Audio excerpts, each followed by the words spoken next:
Maybe you should. No, I've got to get pizzas to that observatory over there.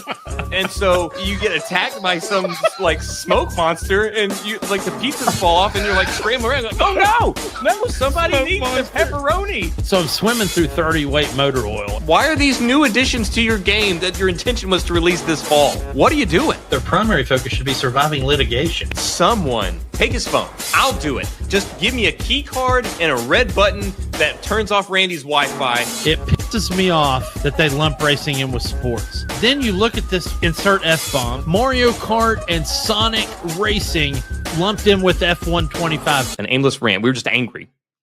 Gentlemen, we can rebuild him. We have the technology. What's up, everybody? We are live. It is episode, which I did not put in the title, 56 of the Hardcore Casual broadcast. He is Jay of F1 podcast fame, soon to be returning. I am Mason of online infamy now, and we are the conversation at the table behind you. Sorry, man, we are coming in this hot. So yeah, speaking of, touch on that real quick. So when does the F1 season start? So March 6th through the 8th is the Australian Grand Prix. They just finished the first round of preseason testing at Qatar. I think we're getting another session of that this week. And then, so March 6th, so that weekend, and I'll be back. On the fuel pod.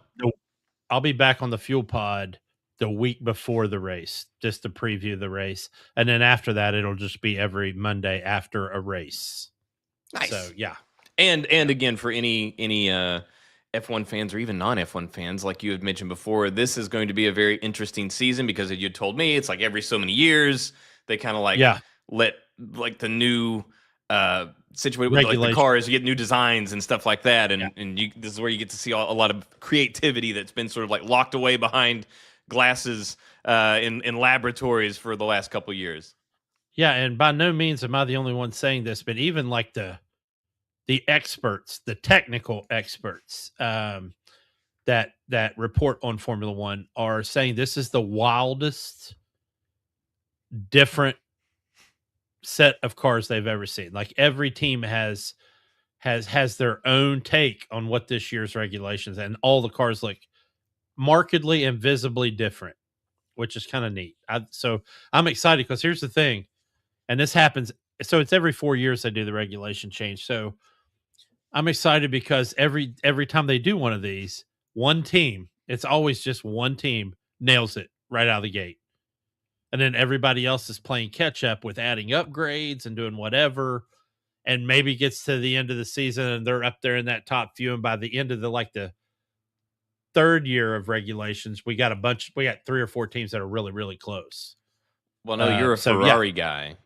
Yes. So who any based off of what you've seen, any theories on who the team that's going to nail it this year is going to be? Well, that's a tough call because we had 3 great days at the first Qatar testing, and one day Max Verstappen was the fastest, and I don't think they nailed it. I think Max Verstappen nailed it. And for the record, this year is their first year using Ford as their power plant. They dumped Honda, and then the second day McLaren was the fastest.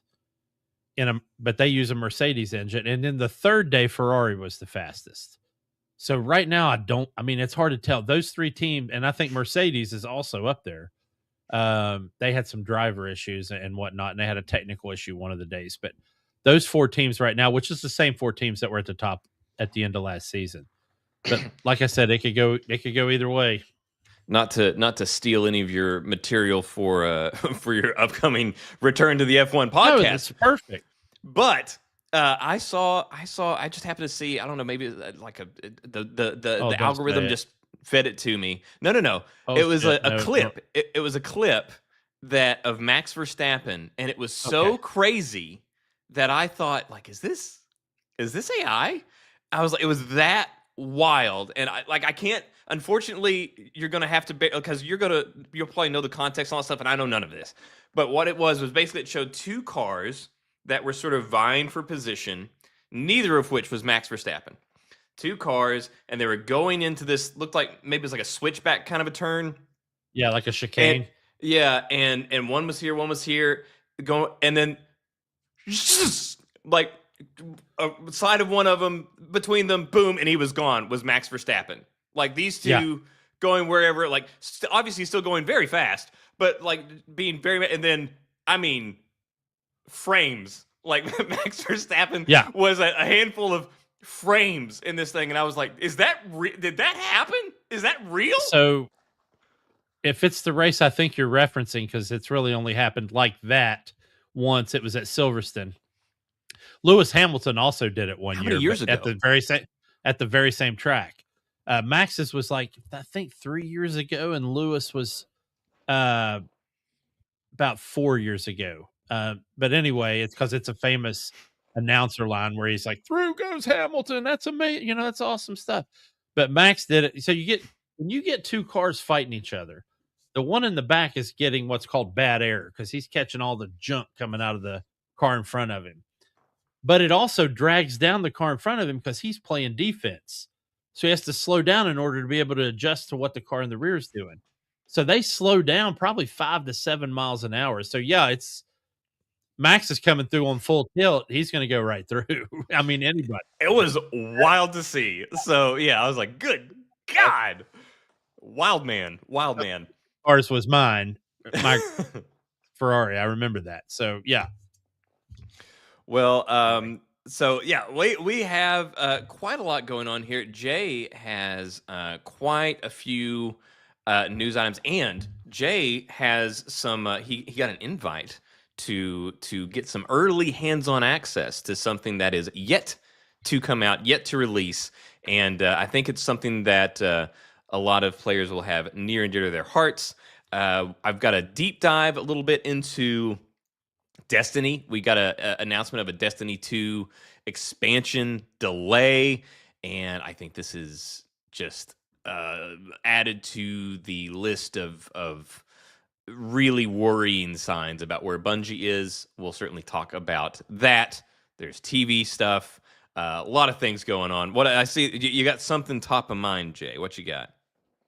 I want to hear the Destiny stuff. I really think we ought to. I mean, if you're ready. If not, I'll move on. Sure. We can start with it. So, whatever is happening at Bungie is terminal. I don't think Bungie can be saved at this point. I think that we are at a point where it just is what it is. So you remember when Bungie was king, right? I mean, they were kings. And I mean, they had Halo then, but yeah. And we'll get into that. Because that's kind of the point. That's why I want to do a deep dive into this, because it's crazy. Go back. It's crazy where we started to see something like Bungie, a company as not even legendary, sacred as Bungie, and to see where we are now is, I don't know if there is an equivalent fall off outside of that. Yeah. I mean, none come to mind. So, I mean, a lot of companies have flirted with that kind of fall off, and a lot of them have redeemed themselves, and some haven't, and they've gone the way of the dodo. But what Bungie's done or not done, for the record, has been kind of astounding, really. Yeah, well, and like you said, there have been companies that have had something where it was like, CD Projekt Red was this very well regarded. They had the bad release with Cyberpunk, and they built back up. And this, and then there were Hello Games. They released No Man's Sky, and that was not good. But then they built back up. And there are a lot of these companies where they had a bad outing, and they had to re-earn the fans' trust, and they did.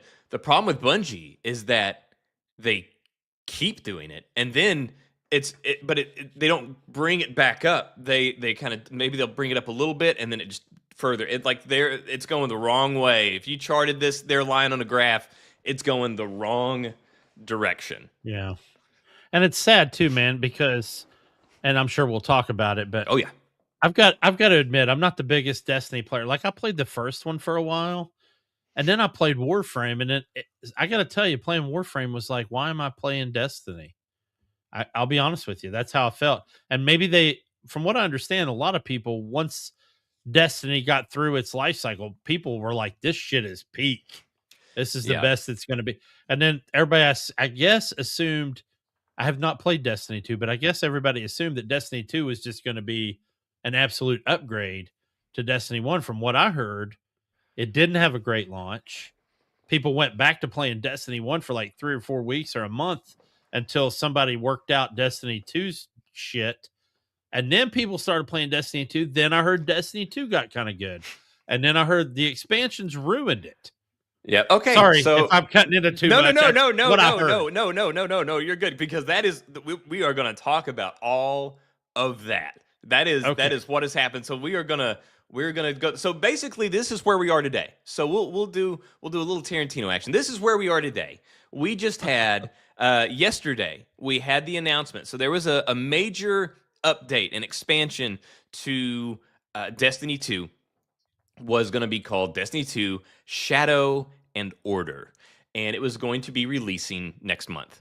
And yesterday, Bungie Games announced that it was being delayed by months. It was going to be delayed to June 9th. And they mentioned several things in their delay announcement, but the big thing is really the opening of it. So they said, our next major update, Destiny 2 Shadow and Order, is undergoing large revisions and will be delayed. This update is being changed and expanded to include sizable quality of life updates, and as a result, will also be renamed. This update will now launch on June 9th, 2026. And /8. yeah. Every bit of that is a red flag. This is not good. Delay. We've grown accustomed to delays, right? We've got GTA 6 that's perpetually delayed. But go ahead. You know, exactly. We've got all these things. So delays themselves are not necessarily a huge red flag anymore. They're certainly not a positive thing, but they're something that we are grown accustomed to. What really gets me here is that it says this update is being changed and expanded to include sizable quality of life updates, and as a result will also be renamed. Why would you rename an expansion for quality of life updates? I was getting ready to say, I don't know what size and quality of life has to do with a complete paradigm shift in the title. Right. It was called Shadow and what? Shadow and Order. Okay. Shadow and Order. I mean, is it Shadow and Order, but bigger? I mean, what are they going to do? So they talk about some of these upgrades, like, oh, we're doing some weapon tier upgrading. There's going to be Pantheon 2.0, tier 5 stats for exotic armors, and this and this. But none of that changes a game, like an expansion's title. What are we doing here, guys? We're not being told something very big here, clearly. Is there do you already know of anything that has to do with, I'm sorry, this might be a stupid question, anything that has to do with Shadow and or Order in the game now? Or no, because I have been checked out for quite some time on Destiny because of Bungie's continued downward progression whenever it comes to this. But there have been multiple, so we'll just kind of go into it, because you had sort of mentioned the issues that they have had with story and expanded releases and that kind of thing. So let's just start on that. So let's first, like we'd said, Bungie, very rarely will you find a more sacred company, and they were, of course, the people behind. And now, obviously, this is kind of a tainted title now. Marathon, not the one that's going to come out and tank. Yeah, I'm talking about the one.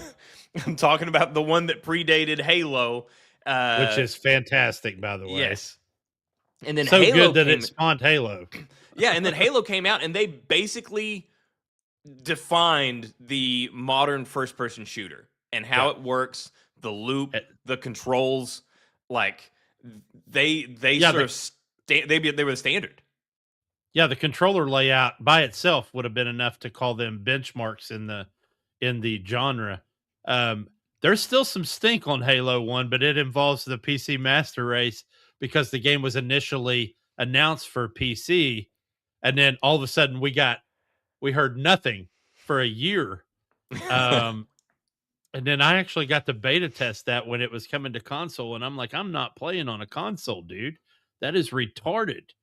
Mouse and keyboard is the way to go. Of course, we know the rest is history, but still, there was some stink on Halo, but it was still massively loved by everyone. Well, and it is not, I don't believe it is hyperbole to say that if it were not for Halo, there would be no Xbox brand today.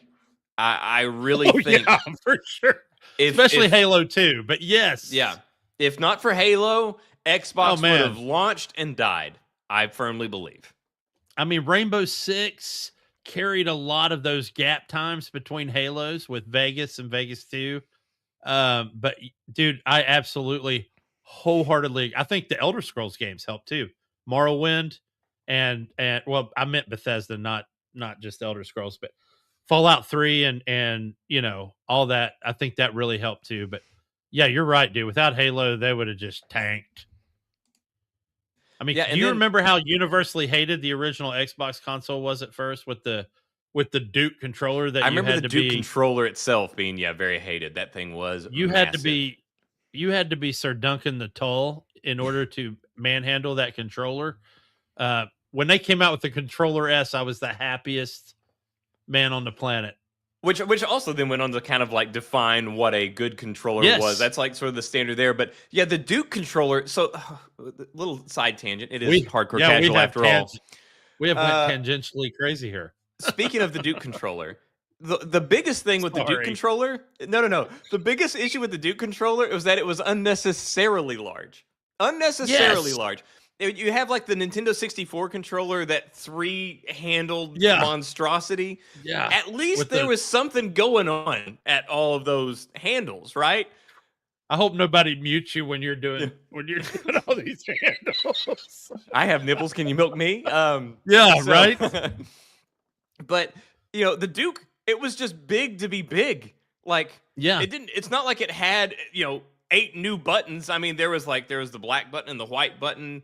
And then some other, but it wasn't like, it didn't have an entire keyboard. Like, there was no reason for it to be as big as it was.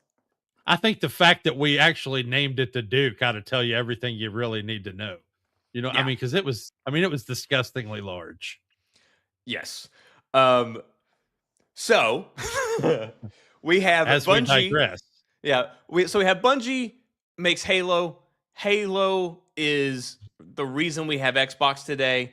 And then we have the situation where Xbox or Microsoft actually acquires Bungie because of their contributions. Then we get Destiny 1, and the promise of Destiny was that it was going to be this 10-year sci-fi epic.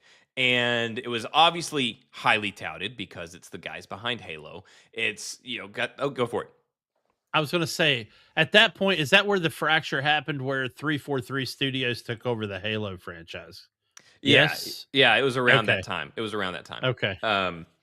Actually, I guess it was probably predated that just a little bit, because that was why they were able to do Destiny 1. Because that was then their sort of thing. Like, Xbox bought them, then they went independent. They basically bought their freedom back. They teamed up with Activision to create Destiny. So they again, highly anticipated. They released Destiny 1. Now, they did a demo, and I actually got access to the demo whenever I did. It was an early access demo. I played it. I was like, oh, this is going to be amazing. Then they had the actual release, and basically the entire story on the actual release was what I got on the demo. There was virtually no story to speak of on this thing. I mean, it was all just nothing. And there was a lot of, like, you had to be there lore dumps where it was like, maybe they would, there would be a trailer, and there would be lore in the trailer that wasn't in the game, or it would be in the flavor text of a weapon, or it would be on the website. Like, they used to have what they called a grimoire, where you had to be at a certain place and you had to pick up a certain item to get the lore. And so some people had a complete understanding of the lore, other people got only bits and pieces. It was this really mismatch thing. But obviously, the shooting aspects of it were tight. I mean, it was amazing because it was the Halo DNA, but everything around it, it was just struggling. And so that was where people like lost faith. But we got the Taken King. So this was basically sort of Destiny 1 2.0. And it was Luke Smith and Mark Noseworthy were basically the guys behind that. So some of the people that started Destiny 1 as the creative forces behind Destiny 1, they were removed, and these young guys were elevated to this position. They did Taken King and basically turned Destiny 1 around, had these incredible dungeons and all this stuff. It was so much better. They improved so many things, quality of life improvements. Everybody was excited. So here we go. Now it's Destiny 2. Now this is beginning the pattern. So Destiny 2 releases, and just like Destiny 1, it releases, and it is very simple. All of these improvements where we had these fleshed out stories, those are gone. We have a new enemy. We have very little understanding. There's no story. The main mission is main story campaign is very brief, and they removed a lot of game depth. They slowed the gameplay down. There was less build variety. It suffered again, and then they fixed it. They started addressing these complaints from people, and so they were repairing that. They even left Activision. They went independent again. They left Activision, and so we have, on one hand, they're doing these things. They're doing these improvements for people. Like you said, they really leaned heavy into a lot of these changes where it went to heavy on microtransactions, where on Destiny 1, you could change all these colors and things like that. Then on Destiny 2, you had to, there were, like on Destiny 1, you had shaders, and these would change the color of your armor, stuff like that. And they still had shaders on Destiny 2, but they were single use. So you would get a shader, and then you could use that shader on a single piece of armor, so your chest, your helmet, something like that. And then once you used it, it was gone. Wow. Yeah.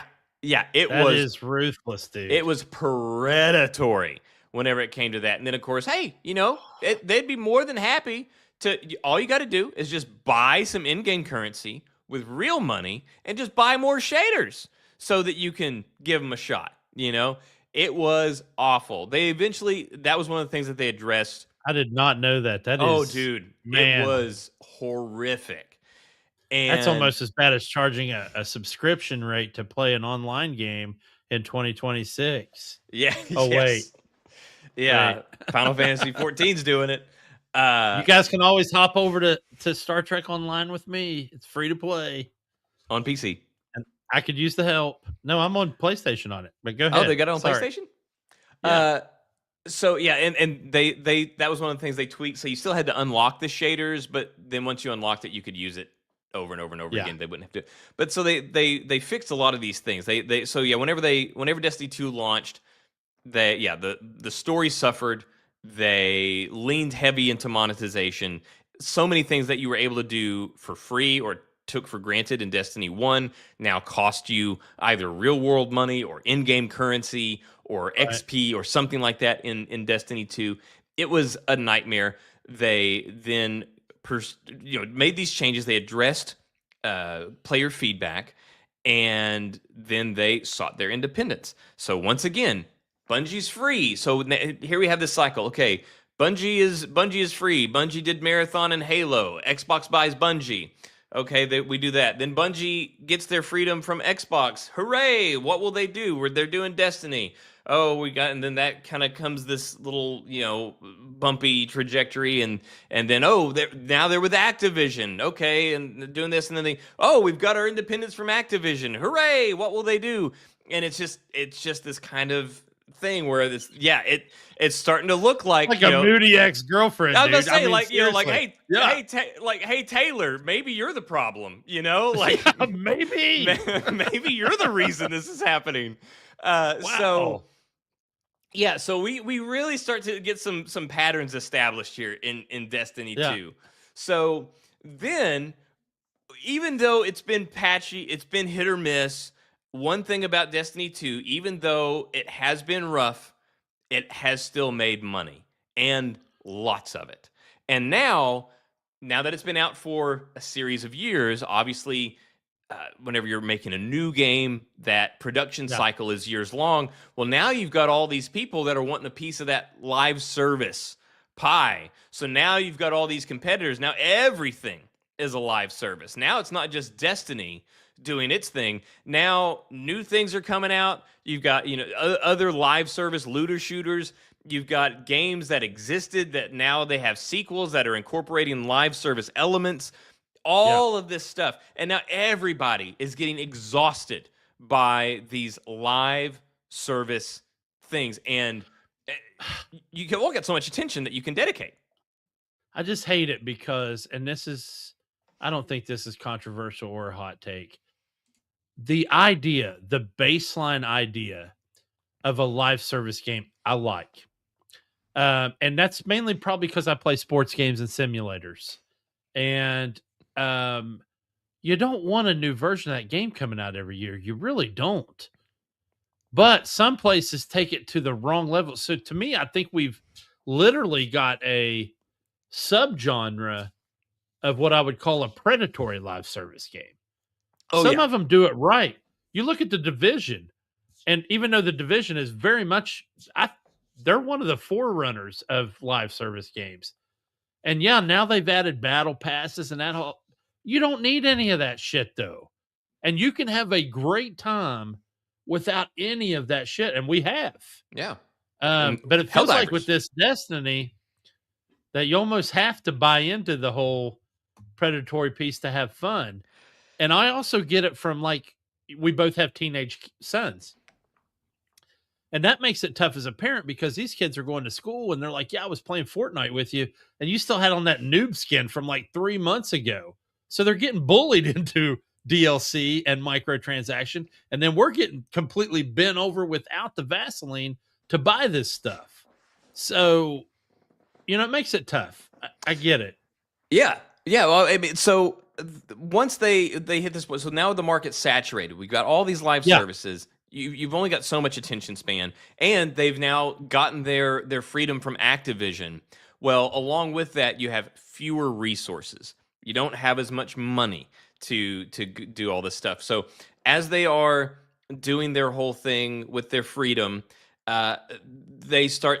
That's when we get this thing where an expansion comes out, but they have to write some reason into the story why other planets disappear. Planets, all of their missions, they disappear from play. And they are now locked behind, nothing. It's in an archive. And they promise, like, oh, we'll rotate them around or whatever. But that means that anybody that's joining in late to this live service game, which the whole thing is that you're supposed to always be trying to accrue new players. Well, now new players come on and they can't access that stuff, so they don't have access to some of the expansions that you've done. Even if they bought a pack that included all the expansions, it just became a bit of a nightmare. They sort of did it to themselves on a lot of this stuff. Why do you think they lock down? Like, I get locking down aesthetics to people that buy the aesthetics. I get that, but locking down areas, again, I play simulators and like them or hate them. I love them, of course. But one thing they almost all do across the board is only one person in a multiplayer match needs to own a piece of content. And then everybody else gets access to it. So that helps out the guy that can't afford the Alaska DLC on SnowRunner. He can still roll Alaska when he's rolling with his buddies. And I don't understand why AA games, which a lot of people would call those, although the people that play them would call them AAA. I don't understand why a AA game has to set a standard. It should be AAA. It should be Big Brother leading the way on that.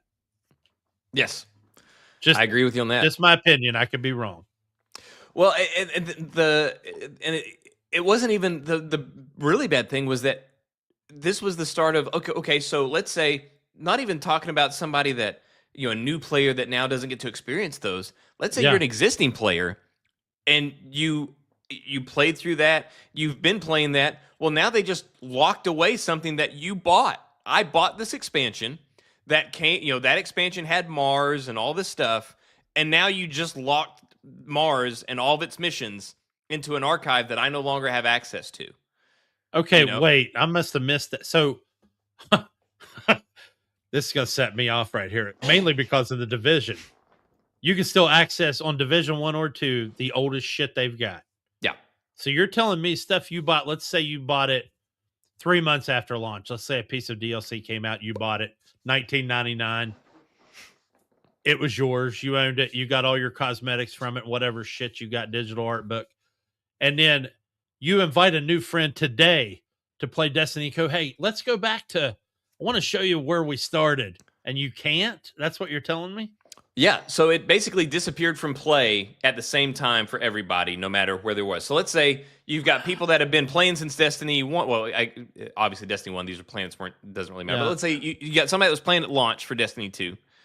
You got somebody that just started playing a month ago, and you got somebody that just started playing today.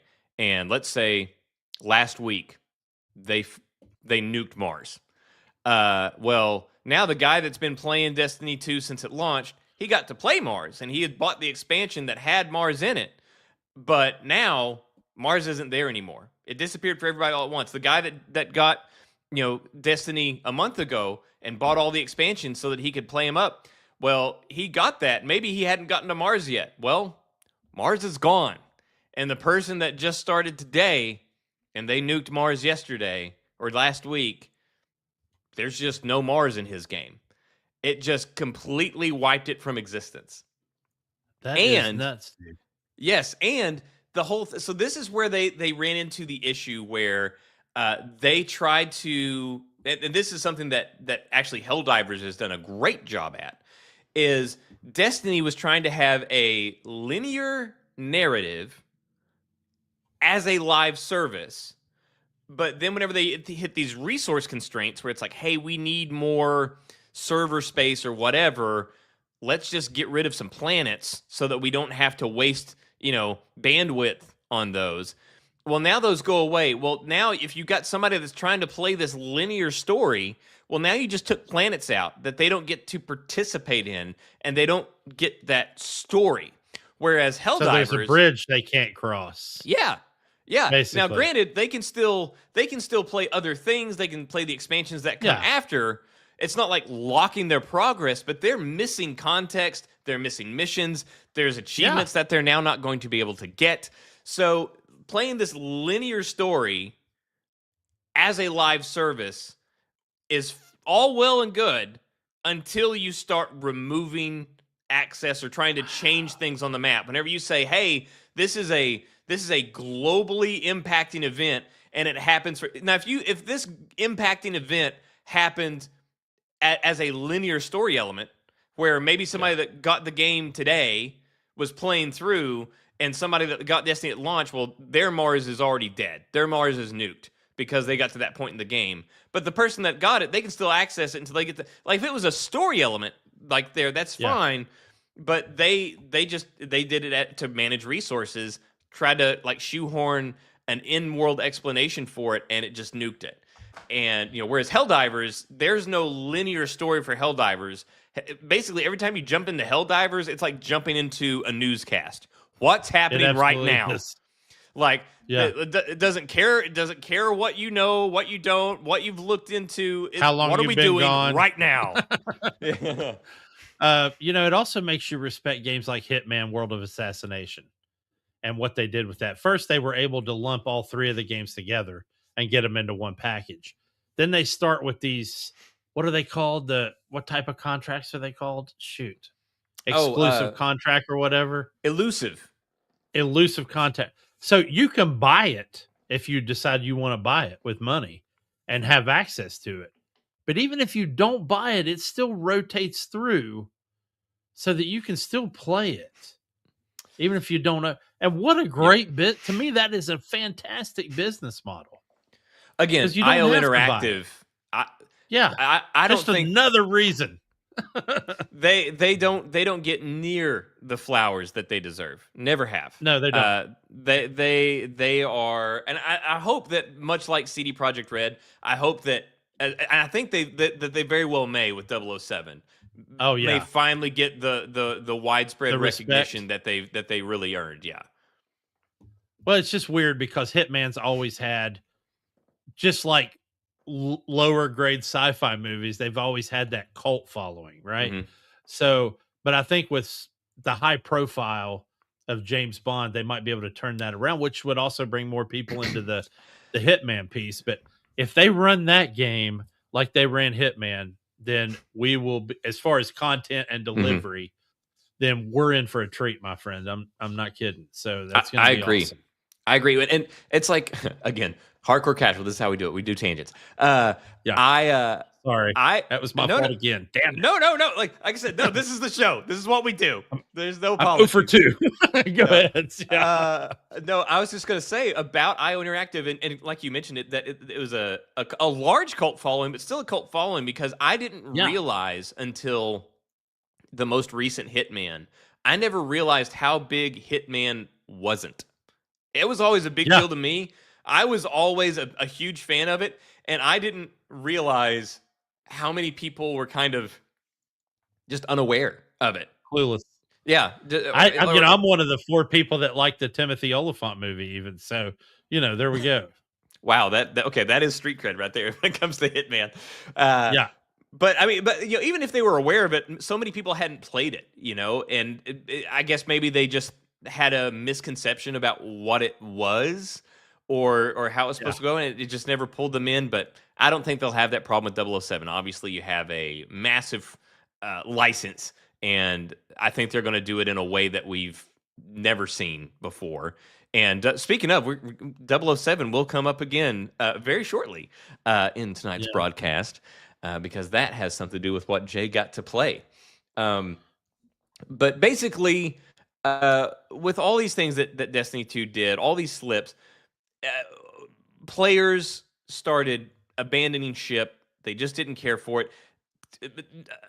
These different expansions kept trying to change things, right, wrongs, but they seem to have more of an antagonistic relationship with players than they did a symbiotic relationship. They no longer heeded feedback. They sort of retaliated against it. They tried to, rationalize it. They're like, no, you're wrong because, and it just became really bad. And then Sony, in spite of all these issues that they had been experiencing with player feedback and player retention, Sony buys Bungie. So they have been with Xbox, they've been with Activision, now they're with Sony, and they're going to have this Marathon resurgence. Marathon gets announced.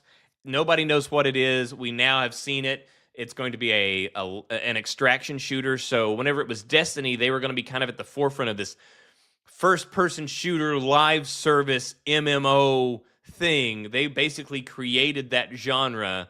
Now here we have Marathon where they are chasing a trend poorly from all accounts. And as we would come to find out, stealing art assets. Blatantly so. But that's basically where we are, and I just wanted to point out something that we pointed out many times before for so many different companies and games, and it's because, yes, Bungie made these games, but it's important whenever you think about that, because unfortunately it's true for companies like BioWare and other companies like that where, yeah, BioWare made these games, Bungie made these games, but Bungie isn't Bungie, BioWare isn't BioWare. Bungie is a collection of very talented people that made something. BioWare is a collection of very talented people that made something, and those people are gone. Same in BioWare, same in Bungie. The people that made Halo, the people that saved Destiny 1, the people that sort of revolutionized systems in Destiny 2, these people are either not there or their roles have been reassigned to, they've been moved somewhere else in the company, and now it's something else. And so now we have this quiet collapse. It's just like a crisis below the surface. And so now we get things where we've got this update that was supposed to be a big deal, and now it's been delayed, and they're changing the name. I have to assume there's some rewrites going on. I don't think you change the name because of quality of life changes. I think you change the name because you are trying to scramble to completely recalibrate what you're doing. I all of that to say, dude, Bungie's dead. Destiny 2 is dead. I used to hope and pray for a Destiny 3, and I don't think it's coming. If it does come, I don't think it's going to be what we want, and I don't think that Bungie is going to recover, man. Yeah, and I absolutely agree with you. I just don't see it. I don't see it happening. So, yeah. Oh, go ahead. No, I was just, you burn enough bridges and you delete enough bridges, people can't cross them, and they don't want to. Yeah. And allegories aside, I don't think they can. And Marathon's just going to add to it, even though Destiny 2 doesn't deserve what happens with Marathon. They're guilty by association. So, yeah, I just don't see them recovering from this at all. Yes. So that is a little bit of thing. I mean, we've got so many people that were instrumental in Halo and Destiny, like I said, that are either not there or they've been moved around. Jason Jones, which was kind of like the creative brain behind it, he's still there, but he doesn't do the grunt work anymore. He's a top guy in the company. He's not doing the creative stuff anymore. Alex Serapian, he's gone. He left in 2024. The guy that actually designed Master Chief, Marcus Leto, he left in 2012. Marty O'Donnell, the composer, we all know that messy lawsuit situation. He left in 2014. Let's see, the guy that did the Halo story, the narrative backbone of Bungie Studios, Joseph Stetton, he left in 2013. Luke Smith. Goodness, man. Luke Smith got reassigned. Mark Noseworthy got reassigned. Christopher Barrett, he left in 2024. I mean, Bungie, the collection of talented people that was Bungie, they're not there anymore, or they're not able to do what they did before. Bungie's dead. So that is the deep dive, and so that's why I just want to kind of go in there and just kind of cover like this announcement of the delay and all of the red flags that are in that announcement. I think it's just the latest in a long string. I think we are at a quiet crisis point, and we're probably about to see some bad things go on with Bungie in the next 12 to 18 months. Pour out one for the homies, because I don't think. Yeah. So that's what I've got. But all right, Jay, where do you want to start? Do you want to start with some of your little your some exclusive information? So I got invited to a play test. I was actually shocked. It was one of those things in Steam where it was like request access or whatever, and you email, hey, I'd like to play your game. And then I get home one night after work after a particularly shitty day and get invited to try out Agent 64 Spies Never Die. And I've got some gameplay for everybody here in a second, but I just want to say, especially for all of us older gamers, and you know what, for younger gamers that really enjoy retro stuff, and I'm sure Mason will echo this and have his own 2 cents, but we got to tell you, before multiplayer gaming and before the internet, really, 4-player on the couch GoldenEye 64 was not only the most amazing things, it could destroy brotherhoods and friendships, rip families apart, everybody tear families apart worse than wild dogs. And all of you all that heard the reference in Ready Player One, when they're like favorite weapon in or favorite mode in GoldenEye, and it was slappers only. And like I felt like I was the only person in the theater that laughed.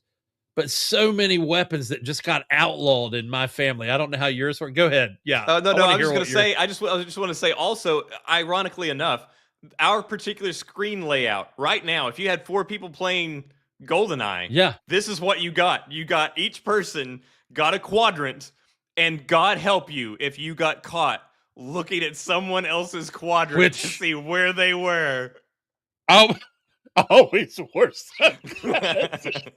Because if you were smart, you never looked at your own quadrant. You only looked at the other people. And especially since my favorite weapon was proximity mines. I loved proximity. I would always do this little evil laugh when somebody'd come around the corner, boom, and then I'd be dead. I'm like, you know, 'cause I'm just throwing those things everywhere. So we used to play our own mode called Takeaway, where we would play around, and then whoever won, somebody else in the group got to take away a weapon that we weren't allowed to use the next round. And of course, proximity mines for me was always the first thing to go. Then you had the man with the golden gun mode, where it was a 1-shot, 1-kill. You could shoot them in the big toe; they were dead. But anyway, you also couldn't be odd job because that was also cheating if you were odd job. So anyway, we're playing on this controller that Mason alluded to earlier, with all the handles on it and some kind of weird ass stick somewhere in the middle of it.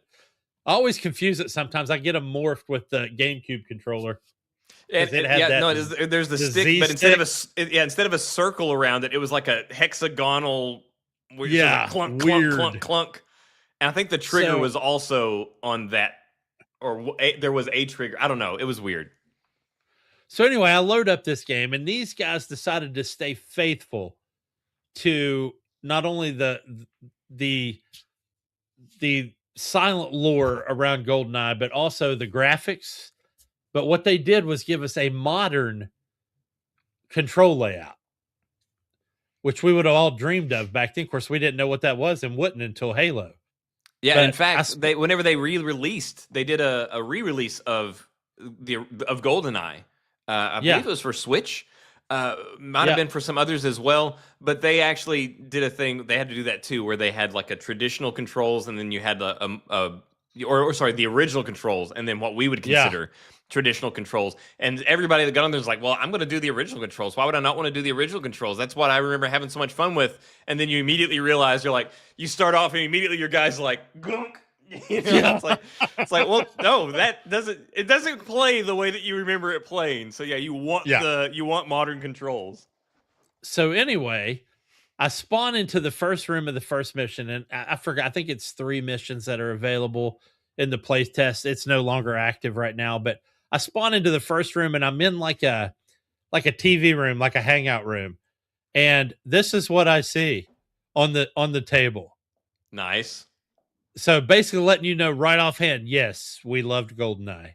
And yes, that's what this is. Spiritual successor of. So I am going to add this to the stage real quick, and then I will go in here and full screen it, because I know there's issues if I don't. And can you hear it? No, it's not on stage yet. I clicked add to the stage. Oh, let me remove this. Here you go. Okay.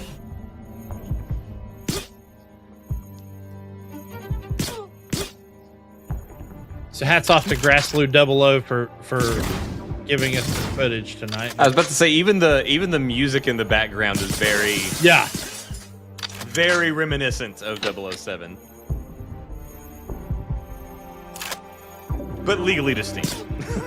I just try to imagine it's like, that you're playing with today's controllers, how smooth and how intuitive those controls are. Well, and it's crazy that looking at this, for anybody watching this now, whenever we think back on our experiences with GoldenEye looking like this, in our heads, it was like Metal Gear Solid 5, as far as graphical fidelity. Yeah, these levels are hilarious, and he looks like he's rolling pistols only. I did not do that. So what we're watching right now, is this a multiplayer, or because these look like just No. nobody? Yeah, this is all we had was single player. Okay. So Now, it did was they- story, whatever the story is going to I can be. turn your wildest ideas Whoops. into a song. Just describe it in a few words. Gotta skip Choose a that. style, Hold on just and a let second. Mareka the Fifth aid. Unfortunately, we have ads. Evil juggalos. Yeah. So, did they recreate the story, or did they just take the inspiration and they have an original story and original levels? Yes, they took the graphics and the gameplay and created their own story and their own level designs. Because this is like in a high-rise building in Shanghai. Okay. Is there any projected release date that they're targeting? That I they've haven't announced? seen one. I'm gonna go. Hold on just a second. I'll see if they've. I don't think they have, but I'll check. But yeah, man, just seeing these like fall animations and all this stuff. Yeah, man. Oh, we got a new weapon. Oh, all right, we got some gadgets. Nice. No projected release date. Just listed as coming soon.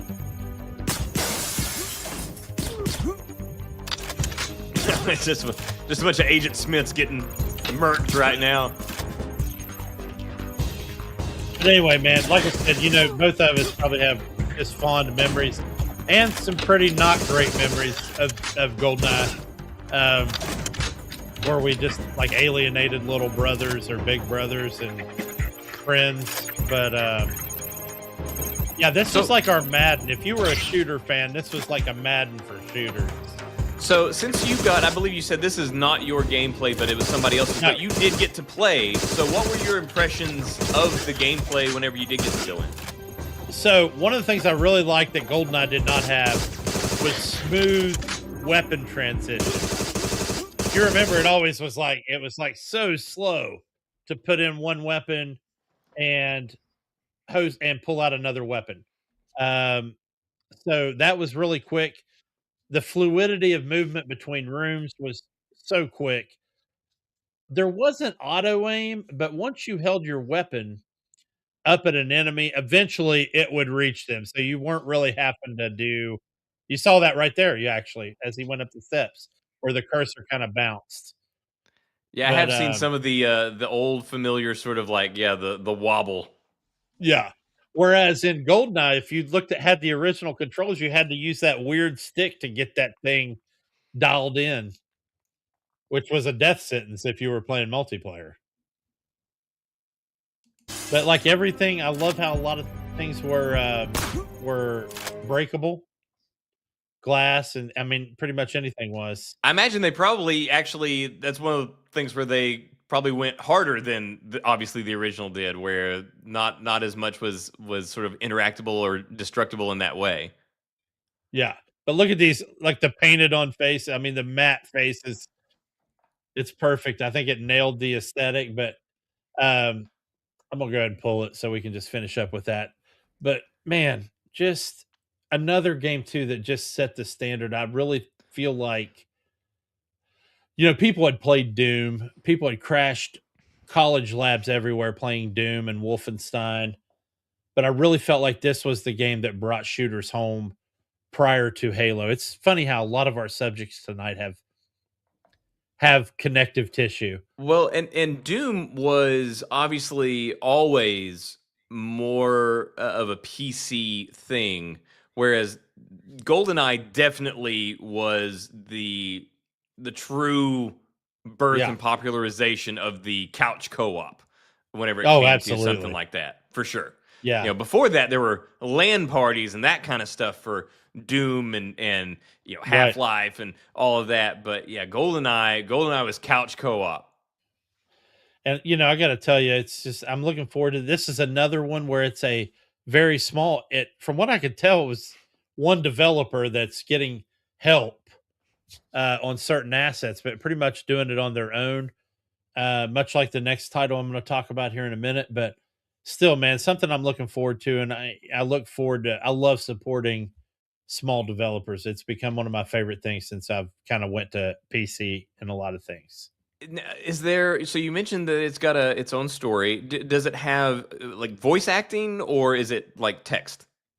So right now, like a lot of small, and we talked about this a couple weeks ago, I think, but right now there's a lot of AI scripting because I mean, at the very most, we're talking 3 or 4 guys here that are doing this dev studio. Um, so yeah, there's a lot of that, but there's plans to replace that. So, God forbid they get yeah, nominated for an award. yeah, God forbid, right? Yeah, we're probably looking at a time 5 years from now, at least, where we get AI development awards, probably, but it's hard to tell. Well, because and we did talk about this before, and I don't know, not to get on that horse again, but yeah, it's like this And kind of it's fine stuff if where we it's do. like, huh? I said it's fine if we do because it's going to come up again tonight anyway. Well, it's but like we said, so you got somebody like this, like you said, so it's one guy, maybe a few that are putting this Yeah. together as a passion project because they want to, because they really had, this bonding moment, or this has got them through their childhood, whatever. I think we all had different things that games got us through in our formative years, which is probably why we've had a lifelong draw to games. But you get these people that start these passion projects. But then you disclude them from awards because they used AI in some form to aid them in getting it done. In this case, okay, maybe it was AI audio, and then in other cases, maybe it was AI to help fill out some of the levels or something like that. But it's like, well, okay, so you disclude them from contention for these awards as some form of punishment for using AI, but so to disincentivize people from using AI, when the reality is that if these developers, these people that are doing a passion project, if they don't have access to AI, if they're like, well, I can't use AI because if I do, these awards I won't be in contention for. So they're either just going to not make the game, or it's going to take forever. So, which is going to increase their investment, their time, their money, their resources, and perhaps even bankrupt them in some cases. It's nothing but a bad thing. So whenever people are like, these awards are saying no to AI because they're thinking that they are, sticking their flag in the ground and defending games, and what they're doing is they're killing them. They're killing indie games. Yeah, and I know just from talking to these guys, it's one of the few places like I've ever seen in gaming where I can interact on Discord while I'm playing these people's games with the developer. You know what I mean? And I'm not the only one by any stretch of the imagination. There was 30 or 40 people at a time in there on Agent 64 and 100 on G Rebels, which I'm about to get to. But, they need people like us that adopt and use word of mouth to try to get these titles out. And, I was thinking about it. This is a weird question, but I was thinking about this when I was playing, is that if you went back in time to 1990, we both love time travel, and you grabbed also talk about later in the show. four random 10-year-old gamers in 1995, and you brought them to 2026, and you said, play this game. You guys, I want you all to sit around and play this game. And it was a game where the story and the script and everything was done in AI. Would they even know it? No. Probably not, because back then the acting is bland. Yeah, but back in 1995 though, there wasn't exactly an overabundance of games that even had voice acting in them. That's true.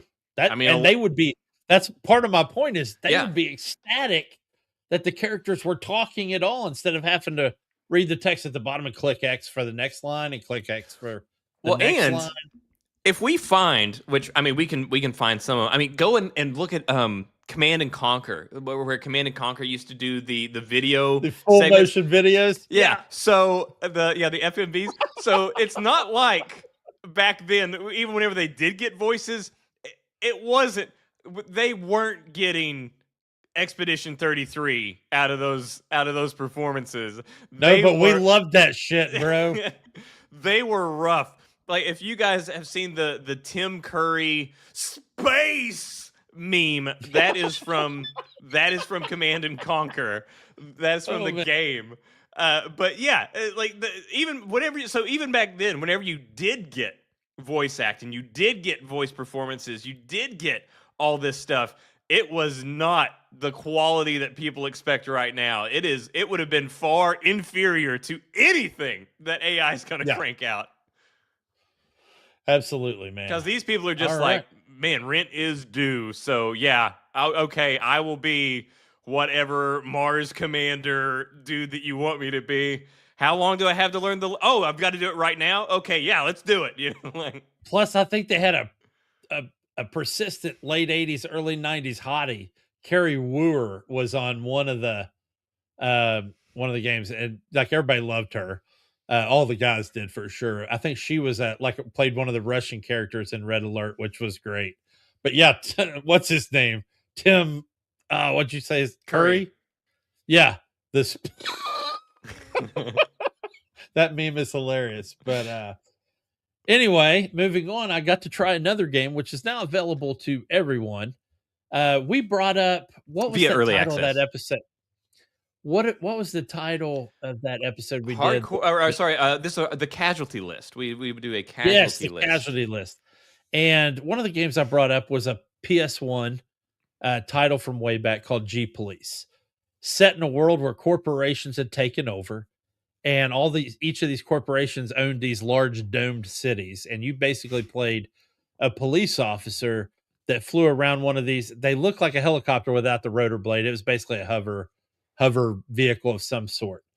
So anyway, today, flash forward to 2026, and a developer, Reactor, came out with a new game called G Rebels, which is so inspired by G-Police, it's not even funny, and inspired by so many cyberpunk and Blade Runner stuff that it is mind-blowing. Although they do have their own thing going on with the lore and the way things are working between the corporations and the law. I have some gameplay. This is my gameplay that I would like to show surrounding this, because if you're interested in flight sims, or if you played Elite Dangerous, this kind of has Loved that. Elite Dangerous. I'm going to remove this for a second and throw this up there, and then I will maximize my thing, go to full screen, and hopefully this isn't too loud because this is off of Twitch and not. There we go. Now, they clearly, while obviously definitely inspired by the views that we showed whenever we did that first thing about G-Police, but they definitely went far more graphical fidelity. We were very much closer to what we would expect currently. So they sort of transplanted the idea into much more modern graphics, or at least right now it looks far more modern. So I'm kind of doing the tutorial right now. This is at the very beginning. I'll fast forward it here in a second. But one thing I wanted to say, little things in flight games that I love, and maybe you do too, but actually getting to fly out of the hangar and fly into the hangar. I know in Elite Dangerous, they always had this awesome, classical score playing when you would fly in, and the drum was spinning to generate gravity. And there's going to be stuff that you miss in this. First off, this is not going to be anywhere near the resolution that it actually is. Second, you can hear when you're playing it, the rain pelting the canopy, which is amazing. I can also hear the thunder and see the lightning. So that brings me to my first question. Two questions, actually. Question number one, did the original G-Police have stuff like this where you can fly around in weather? No? Question two. There was no day or night cycle. Can you get hit by lightning? That I do not know. It didn't happen to me. Okay. Probably not. I just didn't know if it was a hazard or if it was just a cool environmental effect. So you'd mentioned in G-Police, obviously a dystopian future, corporations run everything, all this sort of thing. So what's the story in this one? What sort of parallels do we have, and where does it veer off? Well, it's very much corporations are running these megacorps, but what makes this one different is it's not just about Earth. You'll see big capital ships that are coming in and flying to space.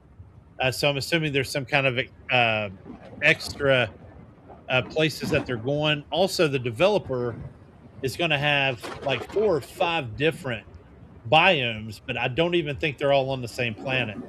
So very much. What was what was the movie with Matt Damon? It Elysium? felt like a Neil Blomkamp movie. Yes. So there's going to be a map called Eden, which all the rich live in. There's another map called Venice, where it's all bombed out and destroyed. Well, This is called Divos. Well, you had mentioned Blade Runner, and this looks straight up Blade Runner right now. Yeah, and so I'm kind of flying around like this very part right here. It says Deathmatch Arena, so I didn't do it, but I think you could probably eventually be able to land on that and enter some type of deathmatch combat arena. There's a racing one. I'll try to fast forward to some combat. So is this? Are they doing this in sort of like a kind of like an open world, kind of like an Elite Dangerous thing, or do you have? Yes. Okay, so it's not level based. It's just like you kind of like get your mission, you fly to it. So here's some good weather. You see a capital ship docked right here. And I kind of flew in because I wanted to see how good the graphical fidelity was getting in close. And he's still working. When I actually, like I said, I got to engage the developer, and one of the things he was talking about, because I was asking him about being able to kit out my ship, and he's like, right now I'm functional on getting the architecture and the backbone functionally sound. I want the game to play right. Right. And I mean, you can see it's still quite a bit of detail. So what's an example of like the kind of mission that you would run into? So as you were playing, like what was the mission variety like, and how would it work? Okay, so this is after I met to answer your question, this is after I met my partner, my police partner. He wants me to scan some of these other ships flying around because they're looking for a fugitive. And eventually I will find him and get in combat. But then once that was done, I was able to scan any ship. It unlocked scanning for me. And it was amazing how many people with warrants that I found and had to shoot them down. So do they just like immediately show as having warrants, or do you have to like scan them? Oh, you have to scan, like, see right there, you have to keep them inside the reticle, which a lot of people are jumping around. Get further up here.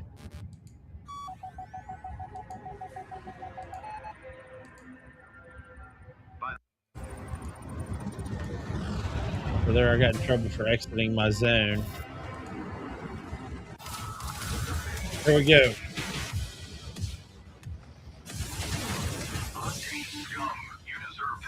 I love the explosion effects. I think they look awesome. One thing I talked to him about was that I think the game needs some type of matching target speed and being able to set your speed, because right now you literally have to have your foot on the gas to go forward. You can't just have a set speed. And then you can it's kind of really hard in combat because you're trying to manage so many buttons and keys at the same time. It's really hard to move forward and manage your weapons. I'm getting my butt kicked right here. It's like one of those things that's always an annoyance in something like Assassin's Creed or something like that. Whenever it seems like any character that's walking, you have to control your own character. You can either walk slower than them or faster than them. You can never walk at the same speed. That is a really good analogy, dude. Because that's exactly what happens here. It's like they're zipping. Some of them zip back and forth. Some of them line up real nice and just let you shoot them, which is good. I don't know how I feel about the damage numbers. Hopefully that you'll be able to turn that off eventually, because I feel like it kind of takes away from the immersion. But the combat it's very intuitive. It just felt natural, albeit unforgiving, because I took a beating. But you have certain places on the map, like they're like hangars, that you Mhm. can just fly into and get repaired, which I thought was cool. Like instantly? No, it takes a while. You're just Oh. hanging out in there, and you're like all your meter gauges are filling back up. You have shield and hull, um, and I didn't So highlight it as much, but you can upgrade your ship.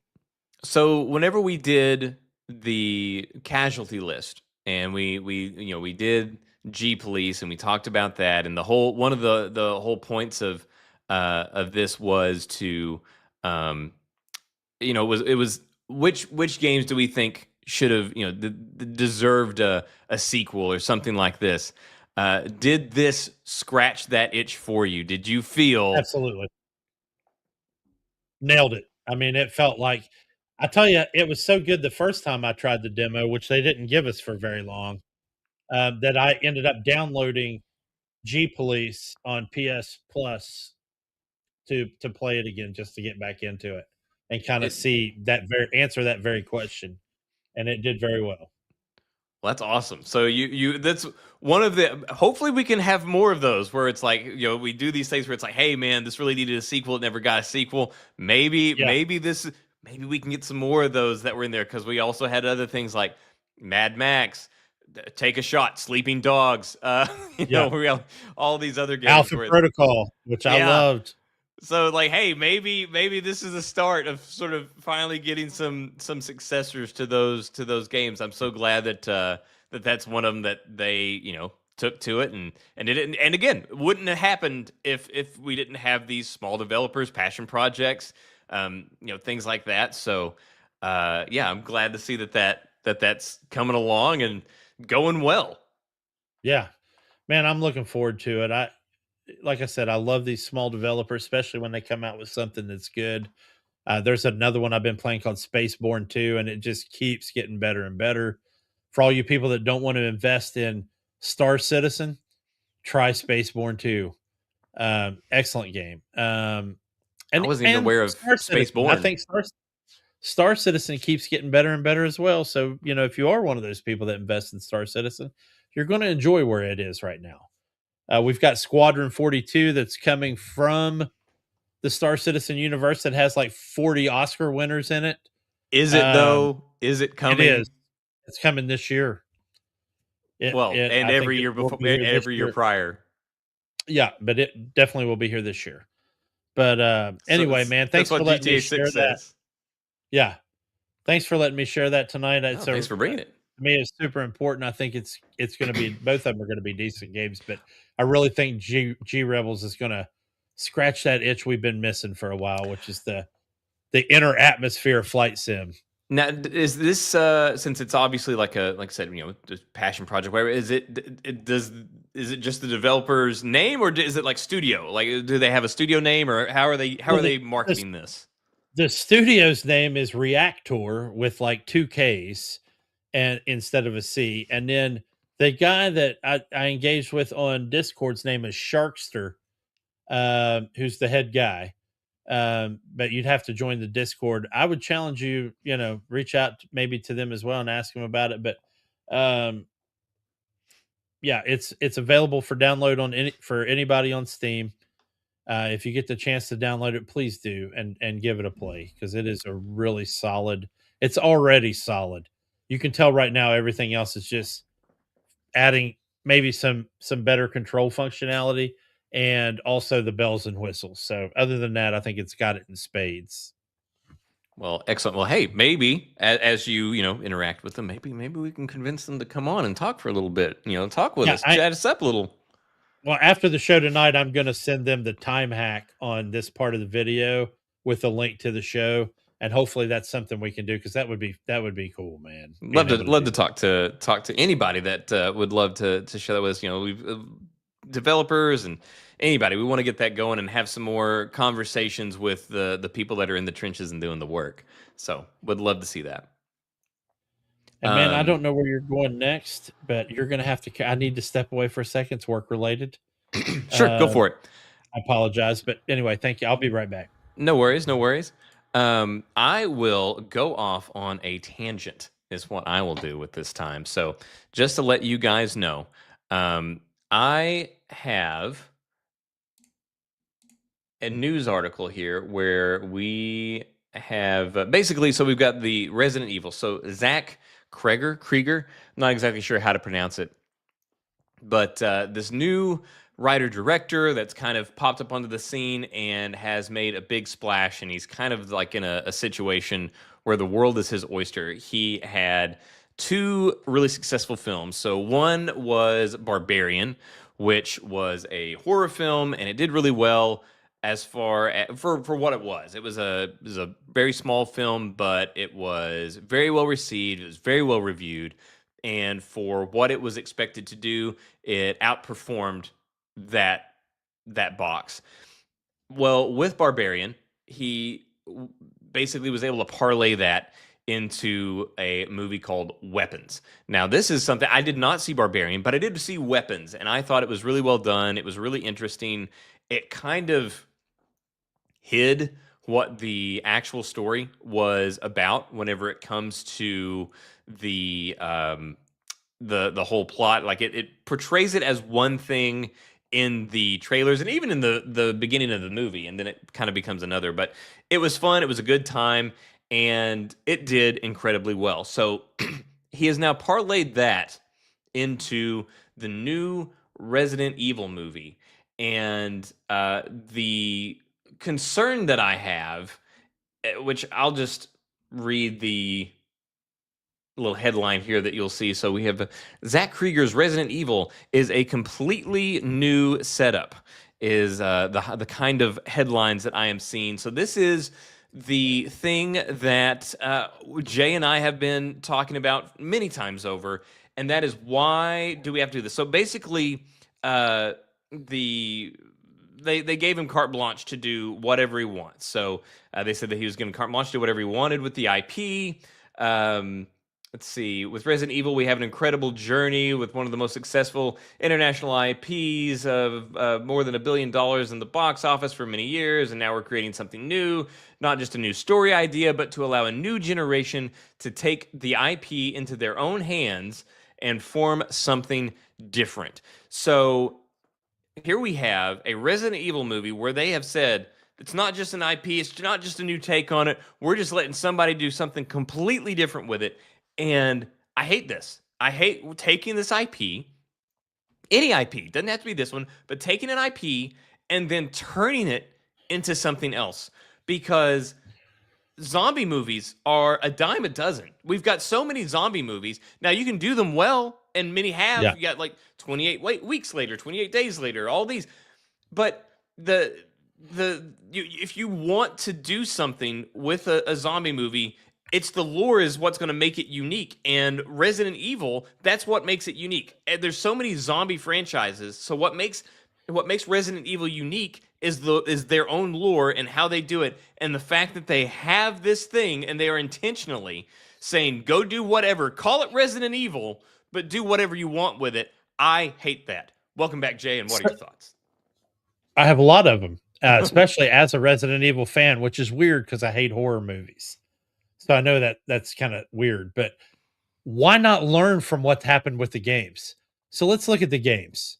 1, 2, 3, Code Veronica X, and 4. All in the lore. I mean, technically all of them are in the lore, but that followed a cohesive story. Then we had 5, which sucked. Then we had 6, which was a $1.99 bargain bin purchase a month after its release. We had 7, which I couldn't give a shit about, or The Village or any of that crap. And the games knew they screwed up because they went back to making remakes of the ones that were good. So we got remakes of 2, 3, and 4 because they were smart. I wish we'd get a remake of Code Veronica X, but we won't. That was I don't know. We might. That one had the shark busting through the window, so that was a really cool thing. But I do remember that scene. Yeah, wasn't that I'm dude scared the shit out of me. I couldn't believe it. That and the clickers falling through the on Resident Evil 2. The liquor in Resident Evil 1 was the thing. Liquors, sorry, clickers are Last of Us. My bad. But yeah, the liquor. Exactly. Zombie movies are all in zombie properties. Yeah. It's all in how you do it is what makes it unique. Right. So I don't know, and maybe he will. Dude, we don't know yet. I'm more inclined to agree with you that he's going to do something kind of off the wall and just plug in words like T-virus here and there, and we're going to get some kind of weird ass story. But I hope, look at the newest game that's coming out. They're taking it back to the beginning, from what I understand. Yeah. We're going back to Raccoon City, for God's sakes. I hope that he's going to bring us full circle and bring us back to what makes Resident Evil so loved.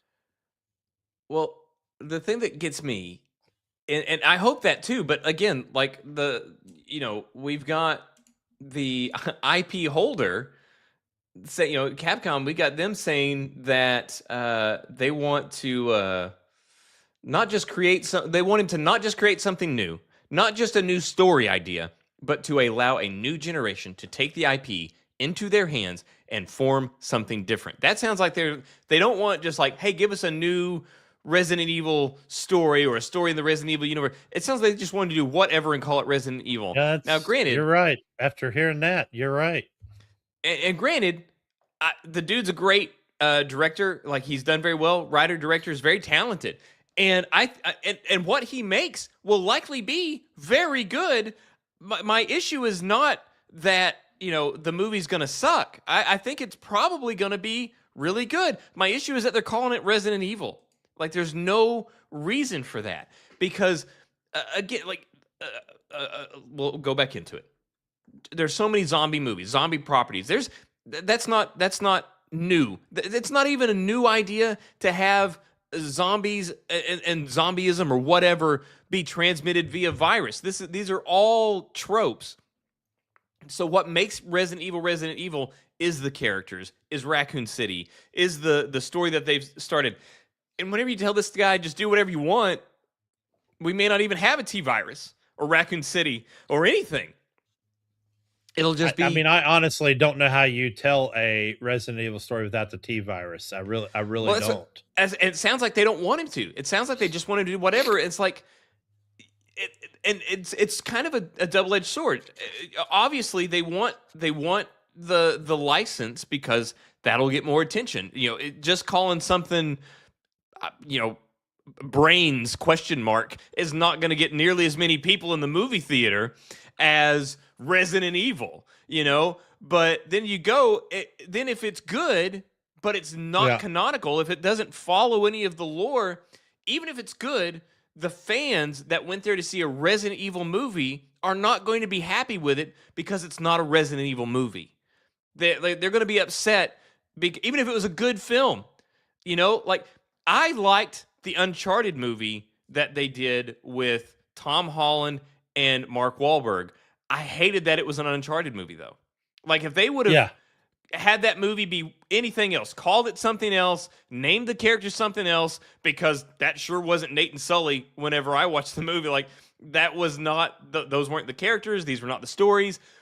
So, but to call it Uncharted did a disservice to what they made, because if they just called it something else, gave it a new name, gave these characters different names, you would have had a much more enjoyable movie, because now the fans that go and see it, they're like, well, that's not Nathan Drake. That's not Sully. This isn't the story. This isn't how this happened. And so even if you have something that's fun, it's not going to be living up to the IP that brought them there. And I think that's what we're heading up here with Resident Evil. And again, it was Zach Krieger. I'm sure it's probably going to be an awesome movie, but it's just not going to be Resident Evil. Yeah. And I hate that they keep doing this. I really want to disagree with you, but I can't. I can't knowledgeably do that right now. And I don't know how you felt about the Mila Jovovich Resident Evil movies. It would probably help to know how you My felt opinion about those. changed the further we went into it. Whenever it first started, which obviously it did its own bad thing. to good or good to bad? It got worse as we went on, because it got further and further from the lore, to the point that I just stopped watching. I don't even know where I fell off. It's because I'm like, this isn't even Resident Evil anymore. This is its own thing. It was. I think where I probably really dropped was Nemesis. Whenever I saw what they did to Nemesis, and I was like, okay, I mean, that is the character, but man, that is not what. That's not the game. That is not the story. Yeah. That's skinwalking Resident Evil nemesis, and it was not Skinwalking good. zombies. Yeah. Yeah. So at first it was kind of like the first X-Men movie where you watch it, especially now you watch it and you're like, oh man, these are a lot of, this is all the stuff that they didn't get right, was against the lore or whatever. But at the time, we were just so happy to have something we loved. Yeah, get this big screen attention, and we were just going to support it because there was this thing that we loved, and we've always wanted other people to love it with us. And now there's a movie about it, and we can say, okay, well, maybe you won't play this game that I love, but you'll watch this movie about this game that I love. And so we kind of felt obligated to like it. And I think the more distance you get from those things, the more flaws you're able to see and admit to. So much like Neil deGrasse Tyson does on his podcast Star Talk, where he gives hall passes to science and space movies where they deserve them because it advances the plot. When I think about the original X-Men movie, and I won't use the term hall pass, we'll just call it my whatever, but where I give them some more rope with, it had to be tough, dude, for that executive team with the creators of the movie sitting in the same room and going, here's the deal, guys.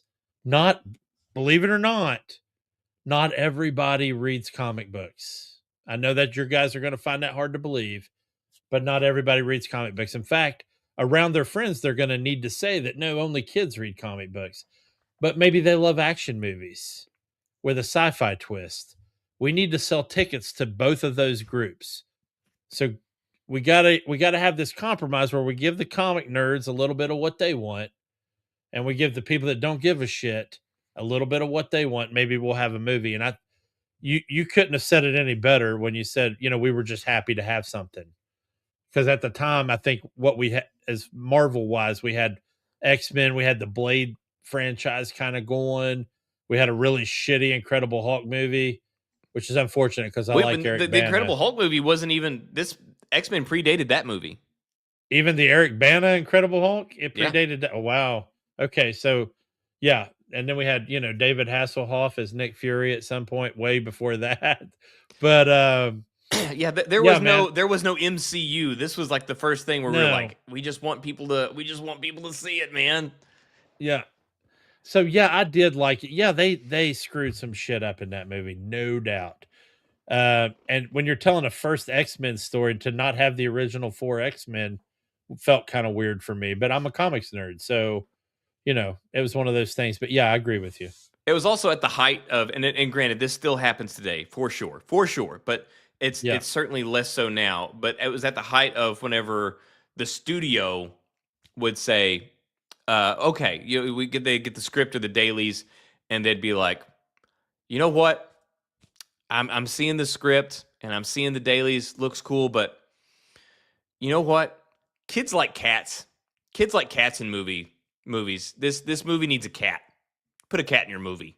And then you're like, okay, I guess. I mean, we're 2 months into development, but all right, guys, we got to shoehorn a cat character into this movie. Otherwise, they're going to pull funding. And, so you'd get this amalgamation of all these ideas where it's like, you'd have the director and these people that knew the source material, and this is what they want and what the people they know the fans want, and then you have the studio and they're like, well, we've got data, and the data says kids like clowns. We need more clowns. And it was this thing, and you would see movies that got absolutely derailed by these studio notes.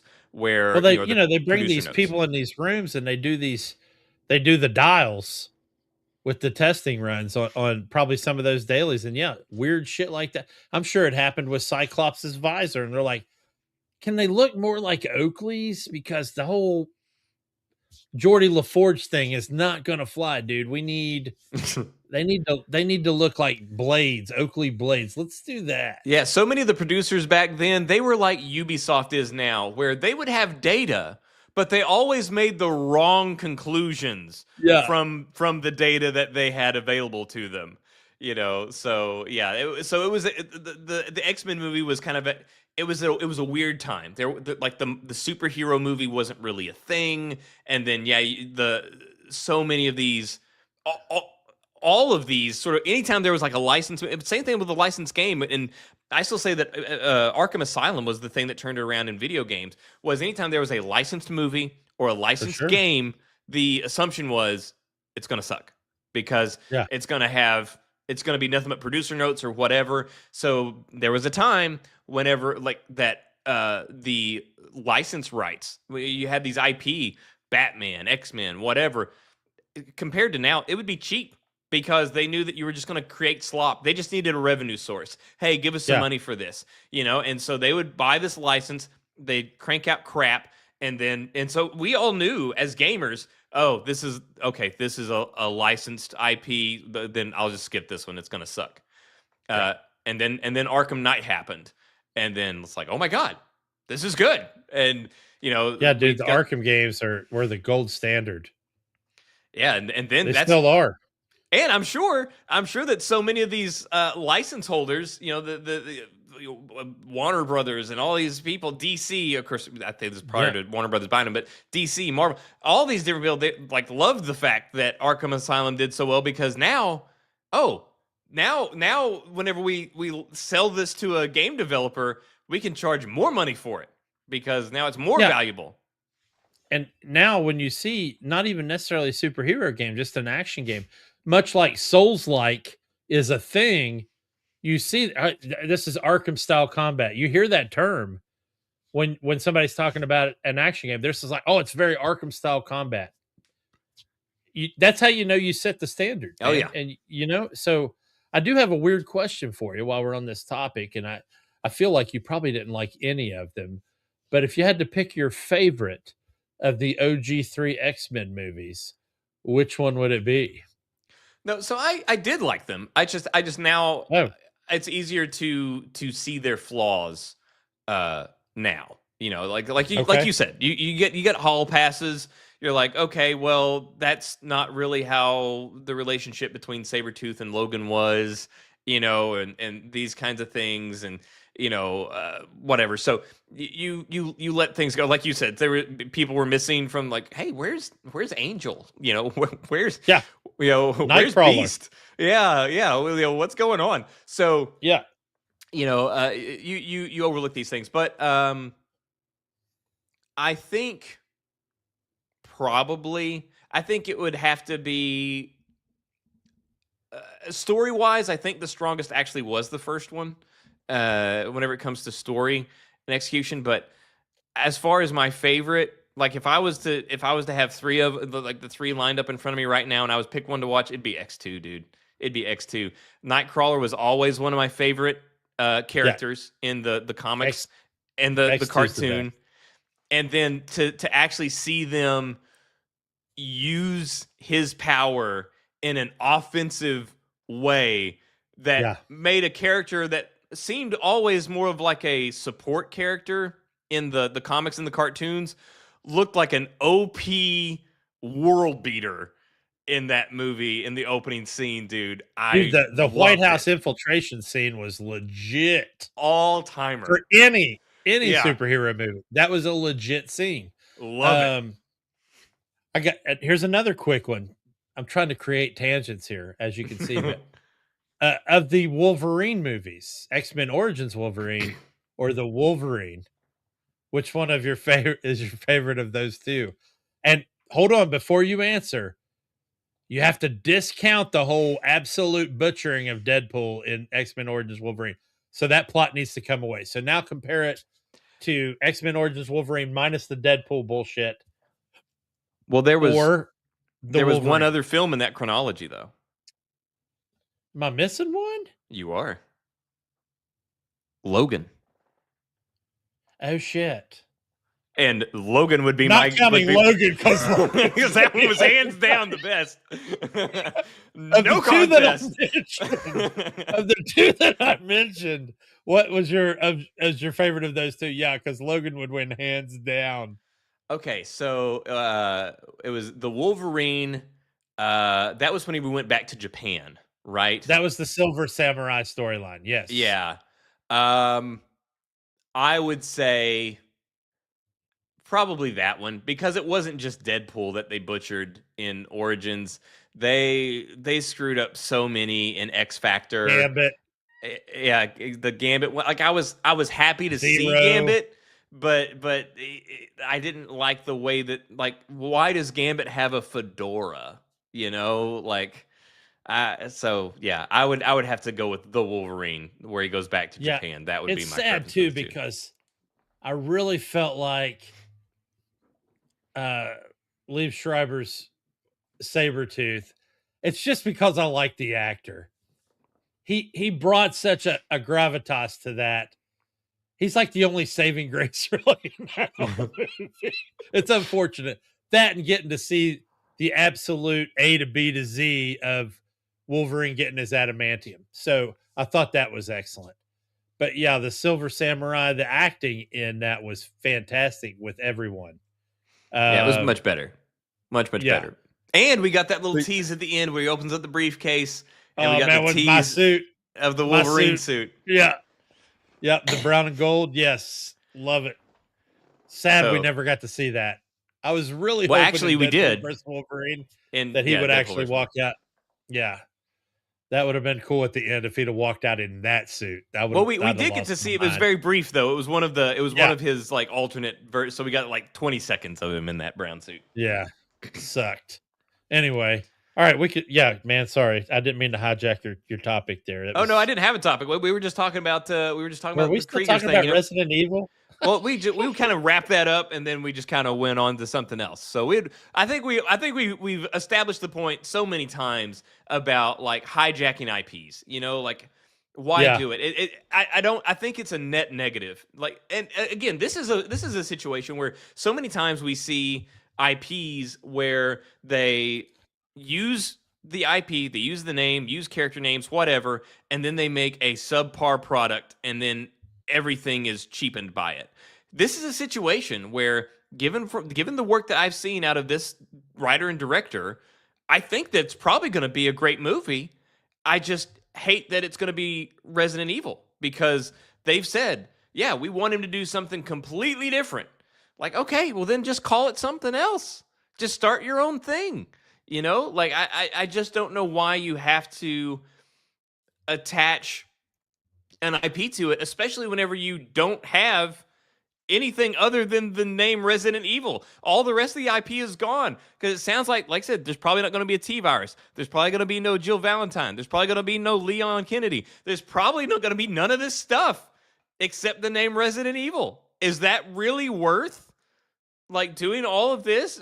Is that really going to get you more views? Like instead of putting what is having Resident Evil going to get more viewers? So if you put Resident Evil and then have nothing else that resembles Resident Evil, will that get more ticket sales than calling it whatever else you want? This completely devoid, completely separate it from Resident Evil. Just call it whatever you want, do your own thing, and then you say from the writer and director of Weapons above it. Like, yeah, that's going to get you. I think that would get you more attention. Just say from the writer and director of Weapons, Brains ? Like that's you'll get just as good ticket sales, if not better, than saying Resident Evil. A Jack Krieger. What's funny, but Zach you could hire Sam Witwer, and do Days Gone. Just the title alone, people don't even need to know it was a game. If you do the opening, the original gameplay release trailer of Days Gone, people would go see that movie, dude. They would go see it. It's a telling bit. It's the whole I lost my girlfriend, I lost my dog, lost my truck. I would love to see it, man. I would love to see it because that's another one. That's another one I've been lobbying. I wish that for you, dude. I really do. I hope you get to see because I have so many. There's so many games that I wish they would take the. Speaking of Sam Witwer, I wish they would do the Force Unleashed movies because it's one of the best Star Wars stories that most people have no clue about. Well, while we'll probably it was canon for a while. While we'll probably never get it, we're certainly closer now than we were when Kathleen Kennedy was there. That is absolutely true, dude. And speaking of movies, since you I have two things. One is kind of a game piece where I have to announce my own hypocrisy because I know I crack on Avatar. Shame. I'm gonna, and we're talking about Avatar: The Blue People, not Avatar: The Last Airbender people. Although I do crack on that occasionally as well. But obviously, I did not want to go see the third Avatar movie. Although now I've had two of my nearest and dearest friends tell me it's a wonderful movie, and that I need to see it, and I probably will at some point. But Game Pass released Avatar: Frontiers of Pandora on Game Pass this week, and I'd like to say before I announce my hypocrisy that I have said many times on the record that I loved the first Avatar movie. My problem is that all three movies basically have the same plot, but we can get into that later. Anyway, I downloaded Avatar: Frontiers of Pandora, which notably had a faulty launch. It is a Ubisoft title.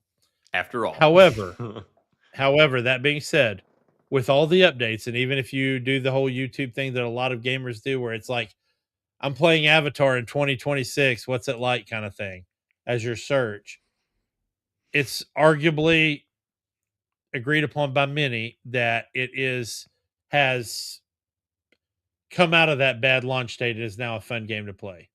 And I got to tell you, I absolutely agree with him. It is, once you get past that, that tutorial is shitty. You got to work your way through that whole escaping from that RDA facility, and the acting is abysmal.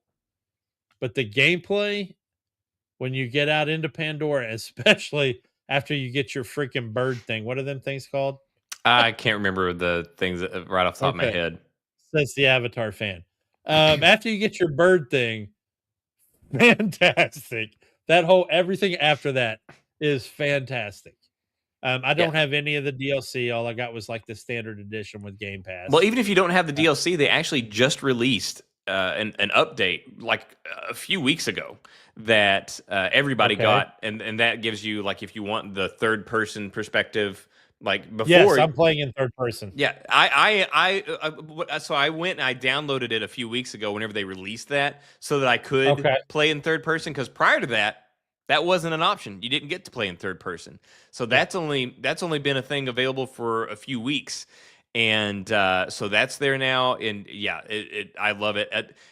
Everything, the weapons feel great. Like, you've got these massive ass guns because they're Avatar sized, so you have like massive machine guns, and man, whenever those things fire, like, you can hear the thunk thunk thunk thunk thunk as they like hit against. It's very visceral weapon movement and usage. Good. Yeah. Well, anyway, man, I wanted to tell you I liked it, and I'm glad you got to play it.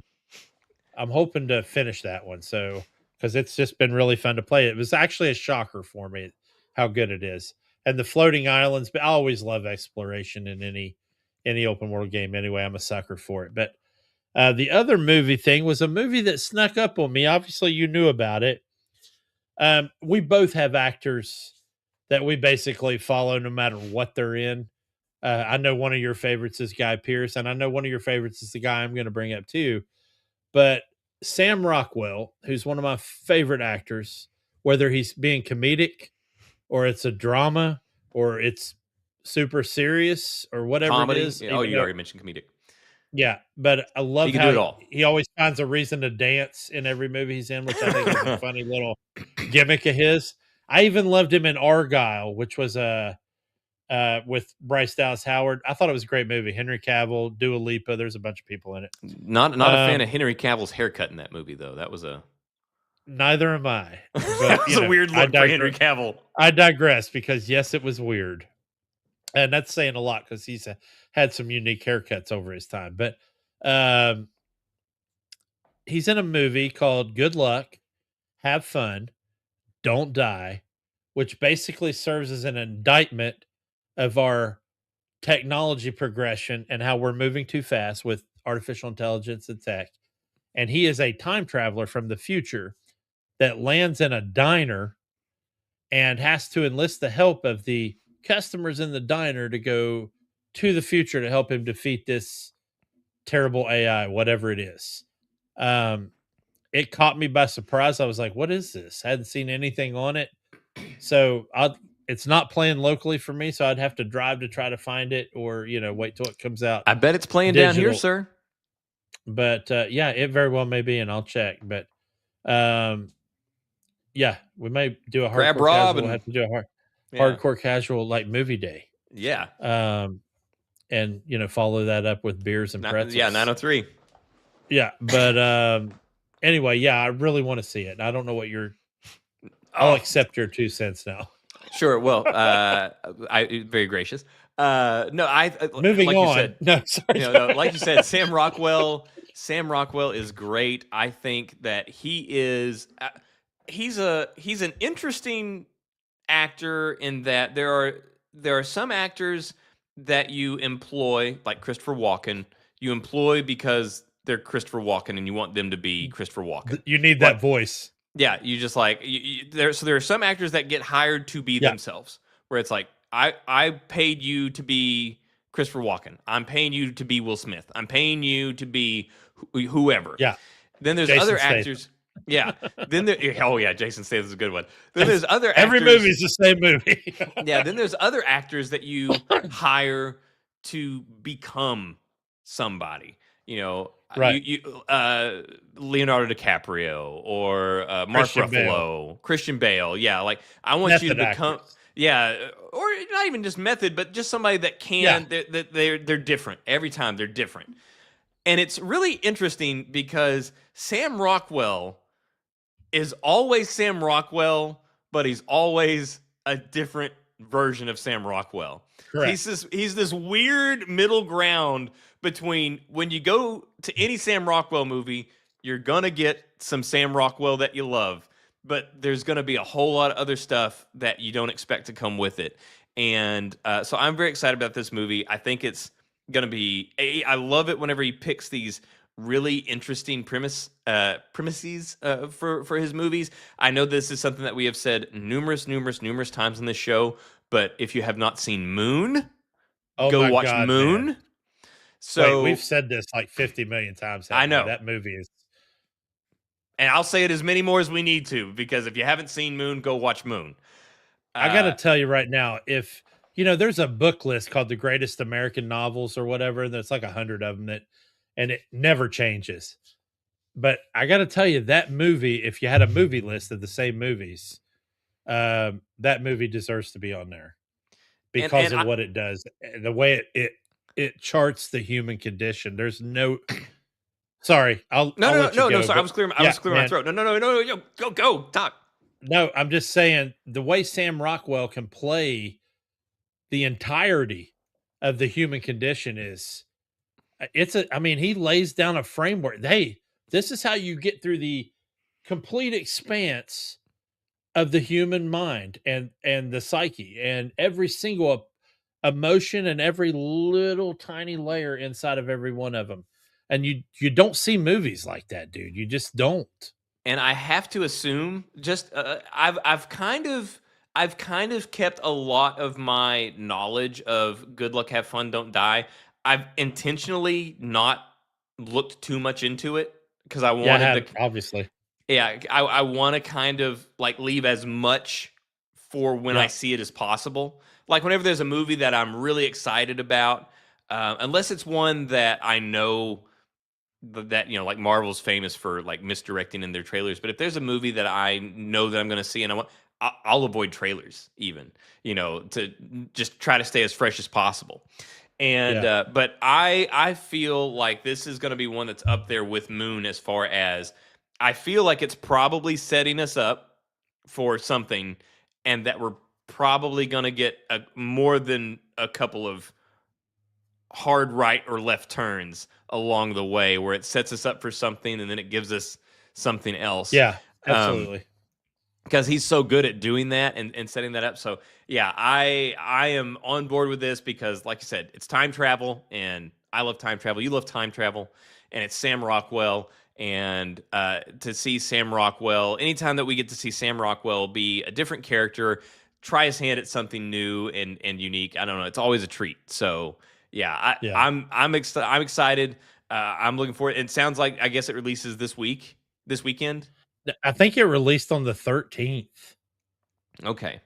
So I So, mean, yeah. my life has been crazy recently, guys. So I've been a little Same. behind on release dates on all this stuff. But yeah, I can't wait for it. Like I said, I absolutely love Sam Rockwell. So I'm stoked to see what we get out of it. So yeah, I am also excited, and yeah, we'll have to see if we can just make a day of it and check it Yeah. out. Let's figure it out and get it done. Man, that was all I had for movies. Well, I don't think that I had anything else for movies either. So yeah, I guess TV then. Yeah, I have some TV. So we'll start off with an easy one. Although I might piss some people off, but because apparently it's getting some decent reviews as well. But so I have finished the entire first season and hopefully the last one. I'm sorry, of Wonder Man on Disney Plus. So my first note that I put, and I feel like it says it all, just bland TV with phenomenal actors. And I literally wrote this as I'm watching the episode. I gotta say, the finale was the best episode of the season, and it wasn't bad. A lot of things came to closure. A lot of and I really liked the script for the finale. But if I have to take the season on a whole, there's slow burns, and then we couldn't get the lighter lit for the longest time, but then we finally did and started burning, and that's what this show is, dude. It's unfortunate because again, you got what's his name? I can never say his name, and I don't want to butcher Yasul whatever Mateen Abdul Black Mateen. Manta from Aquaman. Yes, and he is a fantastic actor with an incredible range. And I don't even need to preface Sir Ben Kingsley. From Gandhi to this, he is, one of the best actors ever. And I love the character of Trevor Slattery. I think it's a wonderful character. But again, you can't burn this slow, man. And you made a comment when I first brought it up on this show, probably 3 or 4 episodes ago, about it. Hey, I watched the trailer and it looked like an A24 indie flick with all this like 80s, and you nailed it for the most part. Some of the cameos from other Marvel and other just weird movies like Joe Pantoliano's in it, and that part is weird. I can't recommend it. I hate that I'm saying this. I can't, and I won't. I won't waste one of my golden tickets on recommending the show. I'm glad I got through it, and I'm glad I got to see it. They did, in the finale, show you the OG Wonder Man suit, which was fantastic. I will say this: much like movies that get screwed and only end up winning weird awards, costuming on this show was good. Sets on this show were great. The show itself, dude, just missed. I felt it missed.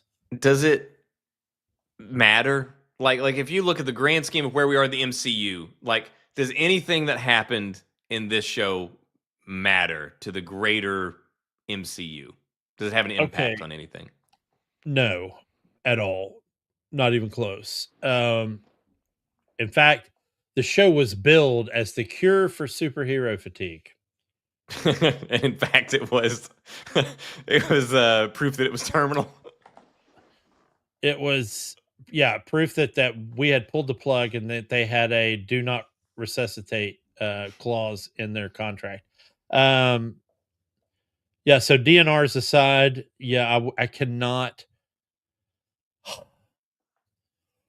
And we've talked about before, and you just brought it up with Resident Evil. Just take the Resident Evil name off of it. There was do you remember when PlayStation had their own TV for a while?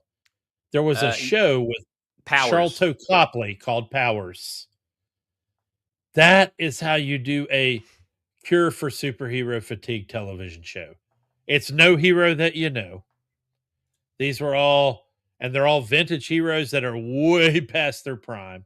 And there's a new group coming in that think they know everything, and they don't, and they get screwed over constantly. To me, that show nailed the indie flick cure for superhero fatigue show. This did not. I don't know how you felt about that show. Powers or Powers. Powers, yeah, Powers is good. The anything where it's like, which kind of the way that the boys started out before the boys kind of went off the rails, because Off the rails. Shit, dude, they left the planet at some point. It's kind of one of those things where, whenever they can acknowledge, that was a thing where basically you watch it and it's like the show is like looking at the camera and basically being like, we know, we get it. Like, and then, they do their own thing because they go the way that, because they get it. They're like, hey, we're sick of this too. But again, like I've said, I don't think there's such a thing as superhero fatigue. I think it's just bad movie fatigue because, people, we've loved comics, we've loved video games for all this time, and where's video game fatigue? We'll watch it. Yeah. Where's video game fatigue? Where's X-Men comic fatigue? It's just bad stories.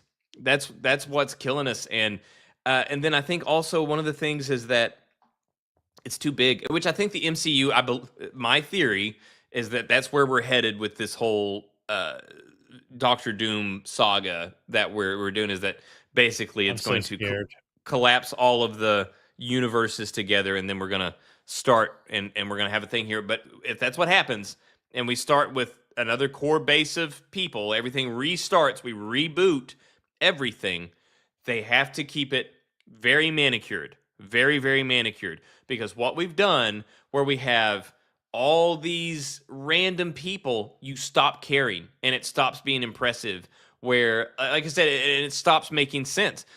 Because again, like we had with the what was the one with the Eternals? So we had the Eternals, and their whole thing that movie, by the way. But go ahead. But it had some problems. There was some stuff that I thought they did well, and there was some stuff that I thought they really, really messed up. But the thing that they really screwed up was they made it not make sense. They had to try to explain it in a way that didn't make sense, where it's like, okay, so we have this thing so we have these Eternals, and they've been around for eons and eons and eons. So where were you? Yeah.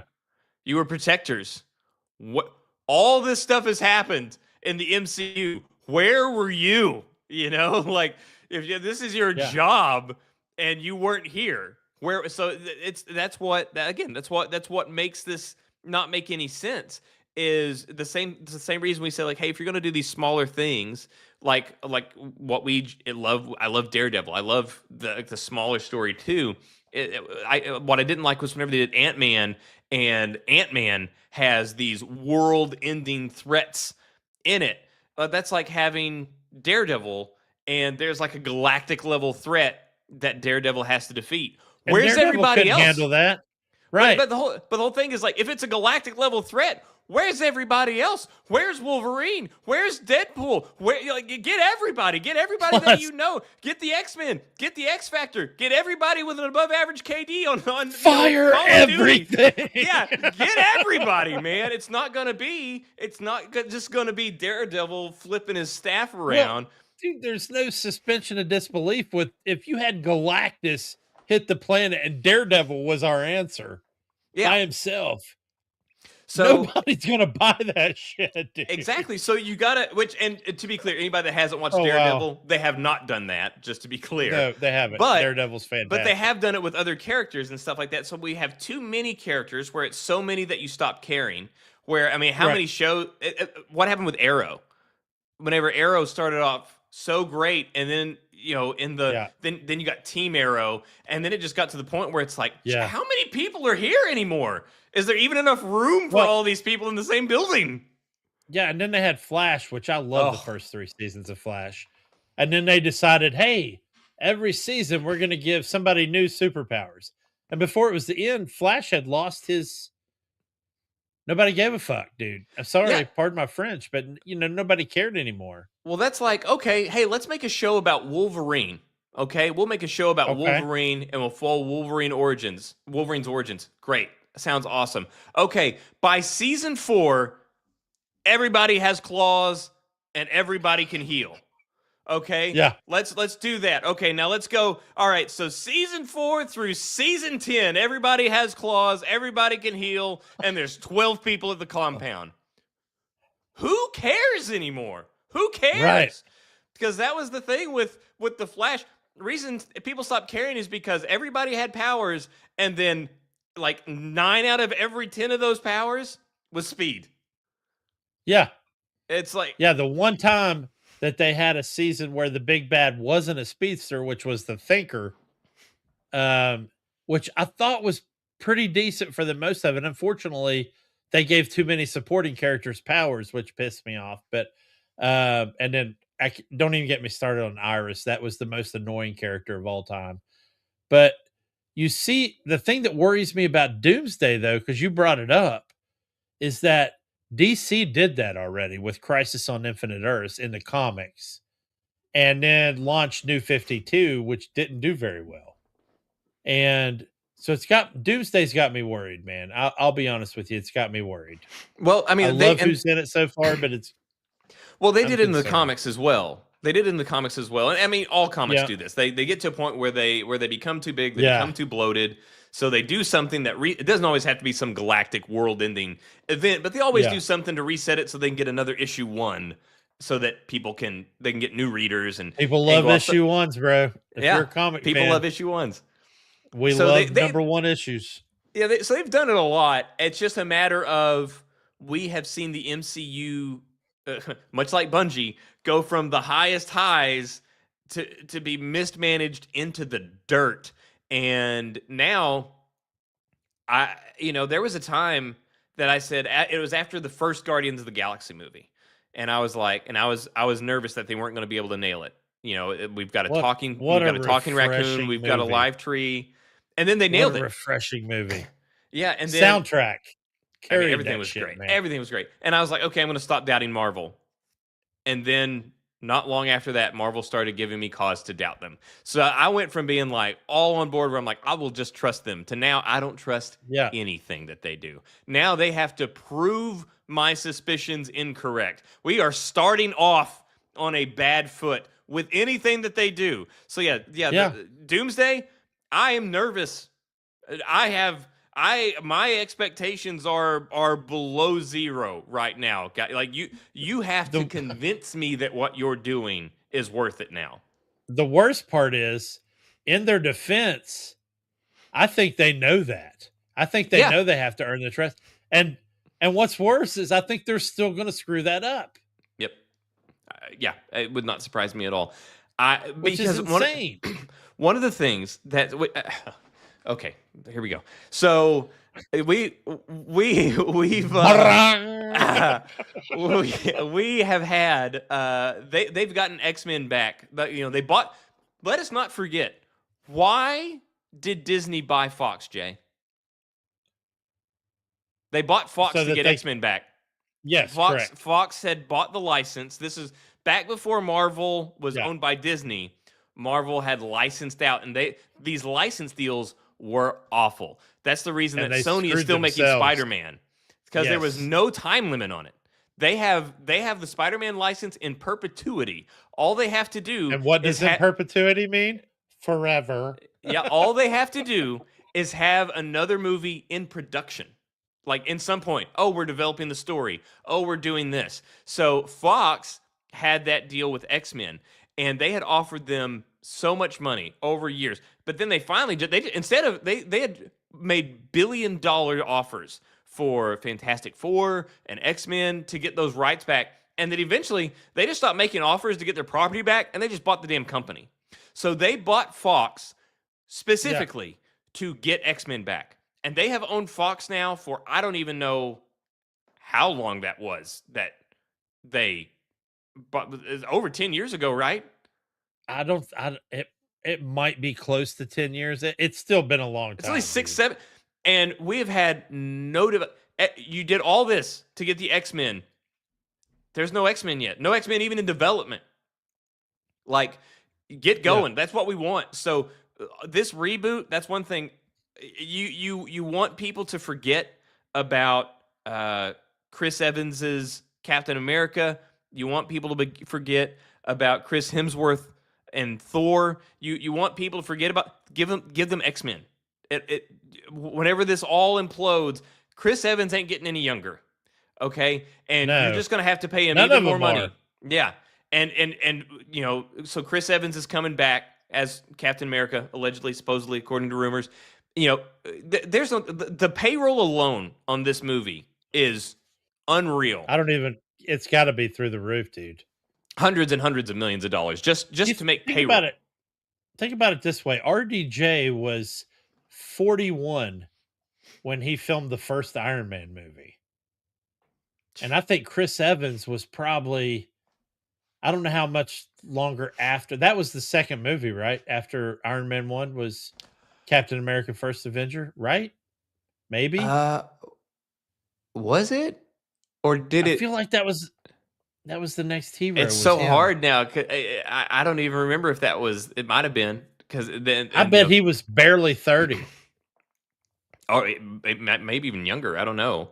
Yeah, I mean, he hadn't done much at that point. Yeah. So it's only going to get more expensive every time. Every time you want Captain America to come back, that's more zeros, and every time you want Iron Man back, it's more zeros. And I mean, the whole reason we got the Avengers was because they didn't have access to the X-Men. So we got the Avengers, and they did a great job. We loved the Avengers. We adored the Avengers, and it was because of the characters, because of the stories, because of all this stuff. And then instead of getting stories, we just got a property at some point where they're like, oh, here's Captain America again. Here's Iron Man again. Here, instead of, hey, here's Iron Man dealing with this, it stopped being about the stories. Anyways. They didn't have any forward thinking, man. Or they did, and then they just dropped it. Like, because they did all this stuff up until Endgame. Everything was meticulously planned out to Endgame, and then after that, no plans. It's like they masterfully thought this out. If they would have just like hung their hats after Endgame, man, everybody could have ridden off into the sunset and been legends forever. Here's my thing, though, man. Unless you need to finish your thought real quick. No. Because mine is kind of big, and this is for all the comic book nerds out there that eventually watch this episode. We got screwed on Civil War. We got screwed on Infinity War and Endgame because of this mistake they made many, many, many years ago, not or selling off the license to Fox. Because Civil War had everybody in it.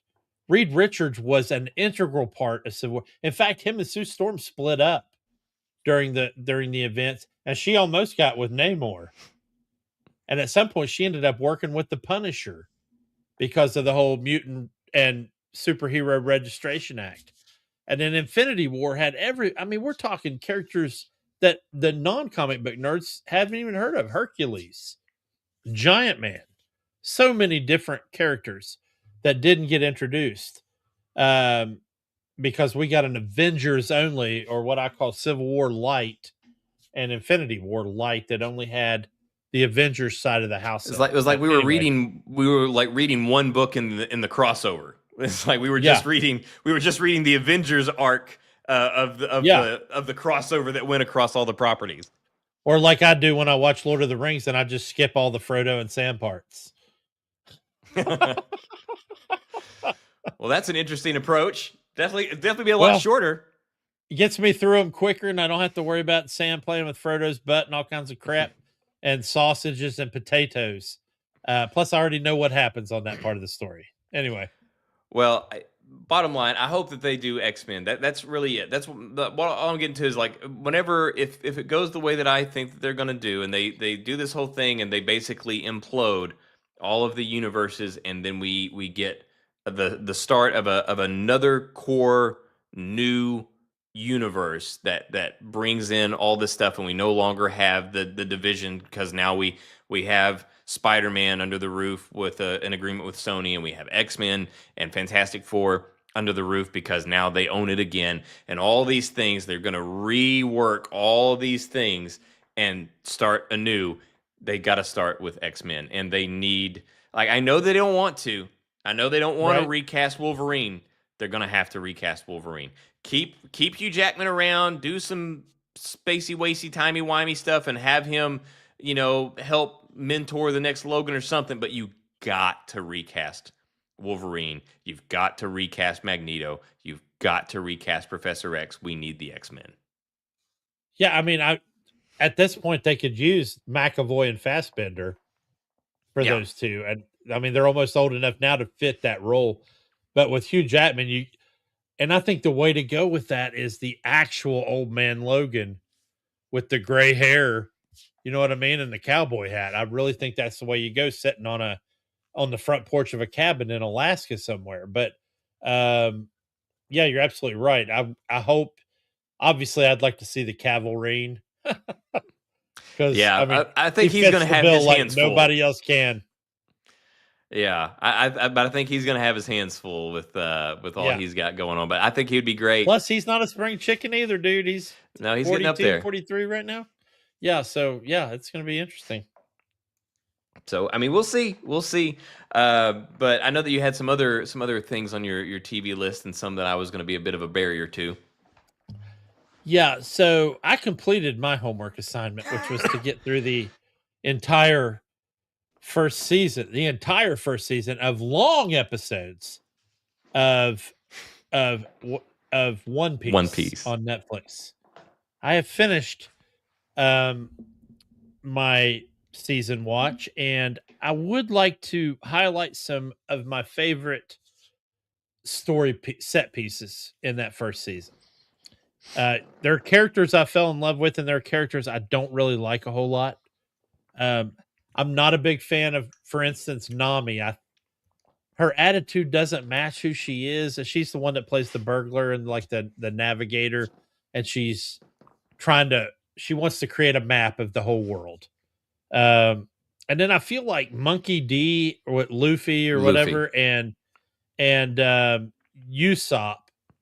I feel like they're kind of the same person. Luffy kind of takes it over the edge, and Usopp's more, down to earth. But they both, it's all about fame and fortune, and obviously Luffy wants to find the One Piece, the big pirate treasure or whatnot. But Luffy is this unbridled optimism of what he can become, and Usopp is the one that wants the shortcut where he just lies about what he already did. Correct, and I agree. That's what I was saying. One's this kind of extreme end, and the other one's this kind of thing. And then as far as the obviously we talked about Zoro. I'm a huge fan of Zoro. What about his backstory and the explanation behind the swords? Yeah, and I want to get to a very specific scene or a very specific set piece with Zoro here in a minute. But so when we talked last, I had finished episode 2, so I had 6 episodes to watch. 6. Oddly enough, that's the same amount of episodes, very much shorter in the Night of the Seven Kings. We'll get to that later. We'll circle back. Episode 3 was called Tell No Tales. I actually called it We Need a Ship. The weird thing about that episode for me was I didn't see it coming.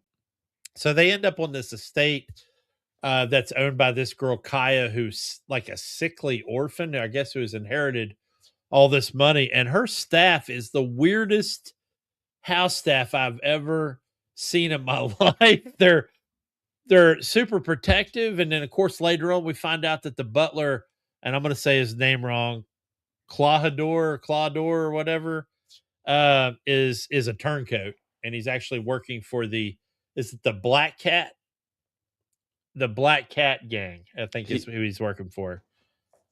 The butler. Yeah, he runs. He's a former pirate that was feared. He's the captain of an entire pirate gang. Well, he was an asshole, to be clear, and then he is a villain. He kills Kaya's lawyer, Mary, and then eventually they get the boat that they're looking for, because they're only there to try to get this boat that they had, that they wanted, because Luffy liked the helm piece on the front of the boat, the hull piece, and they end up naming the boat the Going Merry, which I thought was cool. That part I thought was cool. Zoro had gotten pushed in a well, at which point they do this whole where he remembers back to his childhood friend. And that was enough motivation apparently to get him to climb out of the well, which I thought was weird, a little bit weird. But he So gets that was out one of of the well. things that they there's a lot of these story arcs where in the anime they greatly abbreviated the something, or they fabricated a different situation in order to bridge that. And so with Zoro, that is one of those things where the falling in a well was not the way that happened in the anime. Okay. That was a shortcut to achieve the goal. Gotcha. In the show. Well, now for me, that's canon. So, until I guess I see the anime. I mean, it's not like a big thing, but it's just that's just the scenario that they use to bring that about. Yeah. And we talked before the show, and I told you, because you asked me about if I watched it or whatever. And then I asked you, of course, if you watched Night of the Seven Kingdoms. We'll circle back to that. So, and I told you that, the plot didn't blow my socks off. It didn't need to. The characters were endearing. I enjoyed the story. I did feel like it was a little bit predictable, but one thing I didn't see coming was Garp being Luffy's grandpa. And apparently his crew didn't either, because they were like waylaid by that news. I did feel like they had a previous attachment somehow, good or bad, but not a relative. I didn't see that coming at all. And then as we move through the season, some of your classic coming of age story, just tropes was obviously Garp wanted Luffy to be a Marine and he didn't want to be the Marine. And then, so that was kind of a constant thing. And then they end up at this floating restaurant, which I thought was cool, where they meet the chef Sanji. And dude, could the guy smoke anymore is my question. I mean, I haven't seen that much smoking probably since the 70s or 80s, but the guy smokes on an like airplane. a freight train. Yeah, on an airplane. That's probably using helium, like the freaking Hindenburg. Anyway, we also find out that Garp had hired this mercenary / whoever. I call him Dracul. I guess a lot of people call him Mihawk, from what I understand, or Mihawk or whatever. Yes, Mihawk. Anyway, Zoro idolizes this dude. And then, so I totally expected Zoro to own his guy that he idolized, because we often see stories where the person that idolizes their hero ends up beating their hero. Not the case in this case. I mean, he gets beat down, his swords get destroyed. He is severely wounded and out of commission, which kind of was weird for me. And then later on, I learned that this is actually going to help the plot along a lot better. But dude, all in all, I enjoyed the show. I'm obviously going to watch the second season.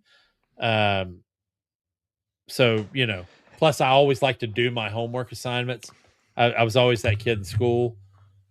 So anyway, I don't know what you think of my opinion of One Piece so far, but I do like it. I'm looking forward to I did get to see some spoilers on some actors who are playing characters in season 2 that I really like. So I'm looking forward to that. Well, I'm glad that you enjoyed it, and yeah. So the so far, the bit of the story that we have in season 1, the current story is not all that crazy, because really, if you look at it overall, the story, if we just look at it in real time, in current time, the story is that we've got a kid that wants to be king of the pirates, and he's looking for treasure. And he picks up a few friends. He gets a ship. They go to a restaurant, and then they go from a restaurant to an island. They have a fight with a bad dude, and everybody's friends, and they go on. It's not. There's not a lot going on if you look at it linearly from where they started, where they go. It's all about, at this point, it's all about learning who the characters are. Is where we get the real intrigue for this part of the show, and that's what I loved. That's what got me to watch the anime, was learning about these backstories. And everybody has, I feel, that everybody has a really great backstory. You get to see Monkey D. Luffy's backstory. You get to see Zoro's backstory. You get to see Nami's. Everybody has a really great backstory, and some are absolutely heartbreaking. One of which being like Sanji's and his backstory, because especially whenever you're at the restaurant and you see his relationship with this old guy, and you think, man, this old guy's a dick, but you learn that that's just kind of his exterior thing. You get to see what the content of that old man's character truly is through their backstory. So that's what I wanted you to get to. That's what I wanted you to see, was just the backstory that they used to fill in this part of the story, where currently what's happening is really nothing all that extraordinary. Yeah, and I left it out, but and you're right about the backstory stuff, and I left out of my initial description, but it was heartbreaking to see Nami's betrayal for Arlong, her betrayal of Luffy to go to Arlong, until you realize, and again, pretty typical stuff, but she was being leveraged because her village owed a debt, so it made sense, which I thought added complexity to her character, which is nice. So yeah, I'm looking forward to seeing what happens in season 2. Yeah. Well, good. I'm glad you watched it. And yes, so I hate to keep saying this, guys. It's been a challenging last few weeks. And I am hanging on by a thread, but we are making it. So yeah, I unfortunately not been in the greatest headspace, and there's been a lot going on. And so yeah, I was going to try to plow through Night of the Seven Kingdoms all today. I was going to try to plow through it, but I had some other obligations with my family to tend to, and so I did. But I will, by next show, I will have watched that, and that will be good because there's only 5 episodes right now. There will be a total of 6. Episode 6 will air Sunday night, so next week we'll be able to do a spoilerific discussion of, which is true, yeah, of Night of the Seven Kingdoms. But yeah, unfortunately, Jay will have to censor himself to preserve. I could say some stuff. So yeah, but so I do apologize for the chains that I have put onto Jay and his artistic expression. Yes, for tonight's show, the gauntlets, the ball and chain that I have secured him to. And man, I'm just busting your balls. I don't care one way or the other, really. But so I did get to watch the penultimate episode of Night of the Seven Kingdoms. And if you haven't watched any of it yet, for anybody that watches, you're only 135 minutes behind. So, we're talking about a little more than your typical Kevin Costner movie. So, now, I do have one question, because you had said last week, I think, that there is going to be a season 2, right? There's going to be 15 seasons, apparently. Okay, because I had heard somebody said that they're like, oh, we know that George R.R. Martin would have George would have preferred it to be a 2-hour movie than 6 TV episodes, and I'm like, wait, does that mean that we're not going to get more? But okay, I just want to make sure that we were getting more. Although I got to tell you, I agree with George now, because so we're used to, we're all used to House of the Dragon and Game of Thrones, and even though some of those episodes were shorter than we wanted, they were a longer episode. And everybody, including the creator of the show, has found himself wanting more time with these episodes. But that being said, they are following the book religiously, which, if you watch Hardcore Casual, we are a huge fan of any property that listens to its fans and does their fans a service. They have not really deviated from these novellas whatsoever. And when I tell you, Dunk and Egg, the novella, is probably about that thick. It's not very big. So that's why I'm wondering, how would they get more seasons out of it then? Well, there's more than one. Ah, okay. There's a series. Okay. I ended up reading them on Audible, which was, to me, that was the easiest way to do it, even though typically I like having the physical book. I just didn't have those. This last episode, and I could say this about every episode except the first one, even though the first one is still good. Man, it was absolute peak television. You run the full gamut of emotions on this. You're happy, you're proud, you're freaking torn up inside. Um, you feel the emotional weight of the events of this episode. They threw us for a loop with a flashback we didn't see coming, which was excellent. If you know anything about Game of Thrones lore, it's a crushing ending. There's no pun there. It is literally a crushing ending. They did show a preview for the finale, and never in my life have I been upset by a preview for a finale. When they do the whole next week on Night of the Seven Kingdoms, I was emotionally upset by the so this is not a bad thing. I'm not saying I'm upset because I didn't like the preview for next week. I'm saying there was a couple lines of dialogue that were delivered in this preview, even though I know the story already. It was emotionally upsetting. So this is like anytime I'm watching something like that and they do the like next week on, I'm like, stop! like I don't want to know. I don't want to know what's coming next week. Yeah, I feel like I'm probably going to change to that after this show and not start watching those. But yeah, whenever I watch Game of Thrones, anytime they're like, hey, coming up next week, I'm like, nope, turn it off. Nope.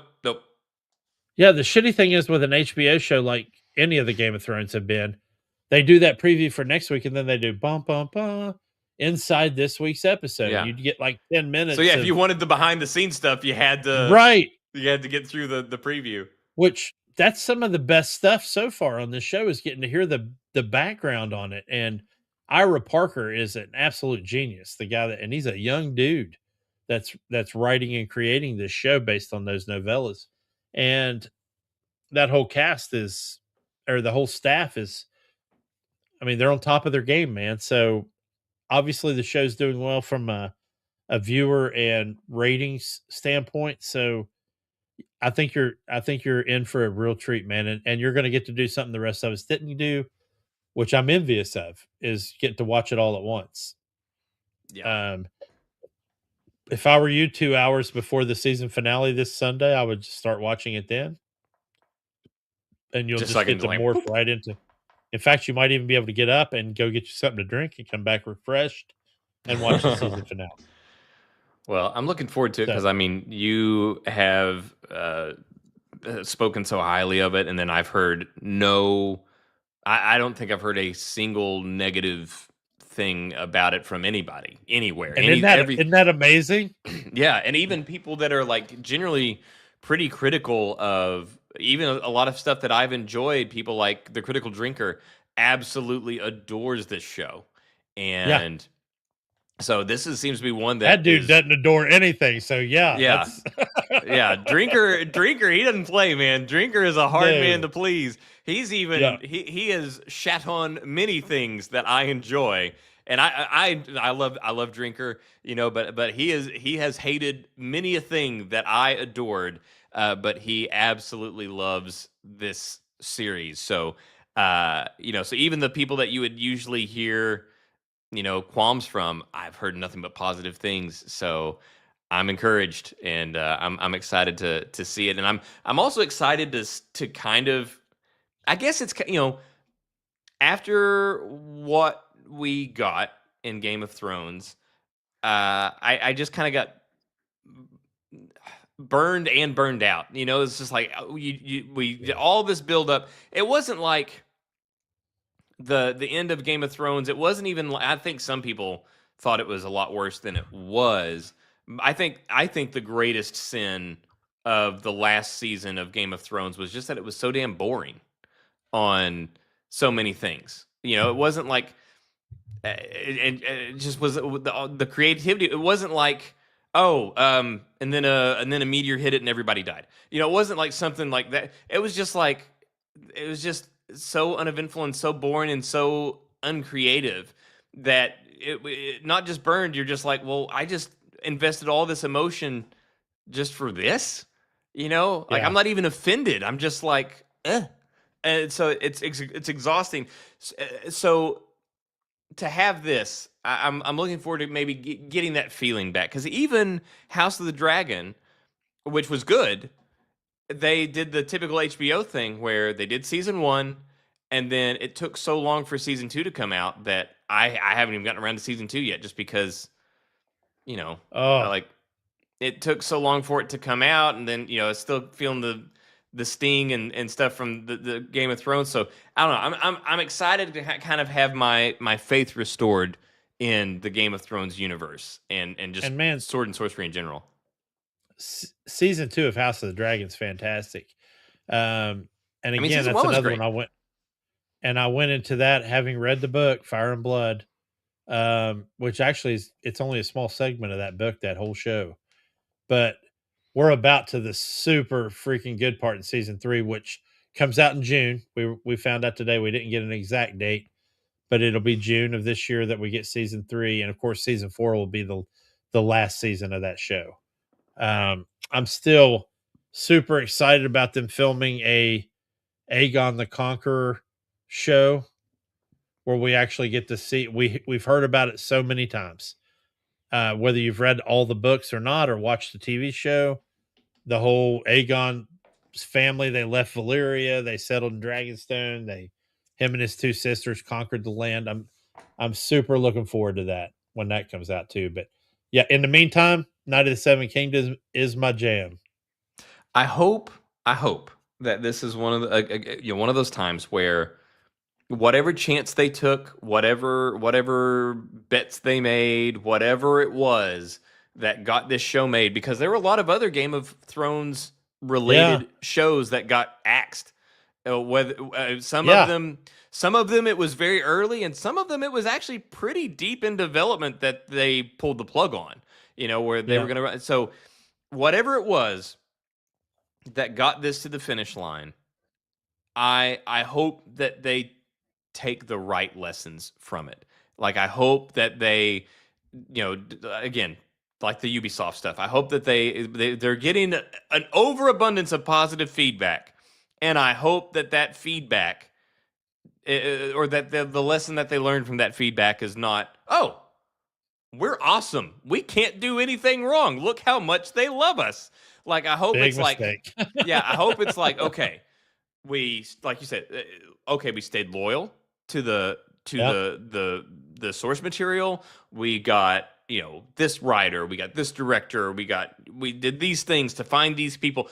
I hope those are the things that they hold on to and they carry those lessons on, and not just do what they did in Game of Thrones season 1 and think like, oh, I guess we're bulletproof, cool, and go from there. So this Ira Parker kid, I'm calling him a kid because he looks like he's like 12, that created this show. He's sort of like if Dave Filoni had a bite and reins, he would be Ira Parker. Because as much as Dave Filoni knows about Star Wars, I think sometimes we talked about this before, how Favreau's kind of that, let's bring it in. Yeah. Let's not do that. Filoni's an idea guy. Yes. You need a realist to match the idealism. Yeah. But Ira Parker is if Favreau and Filoni, without, Yeah. So, Filoni's the wouldn't it be cool if guy. Did I say? Yeah, Filoni's the wouldn't it be cool if guy, and Favreau's the like it would, but that doesn't work for what we're doing. You know, like this is what we're doing. So it sounds like this kid is like you said, kind of like that same thing. Again, being loyal to the source material. I have not read the source material, but I'm obviously going to be happy that they're staying loyal to it, because again, then you have the new people on the same page as the fans that are coming across from the books, like we've talked about before, where I loved Cowboy Bebop. That was a one season anime, and then I hated the Netflix show. You watched the Netflix show, you had no concept of what it was in the anime, so you liked what we got in the Netflix show.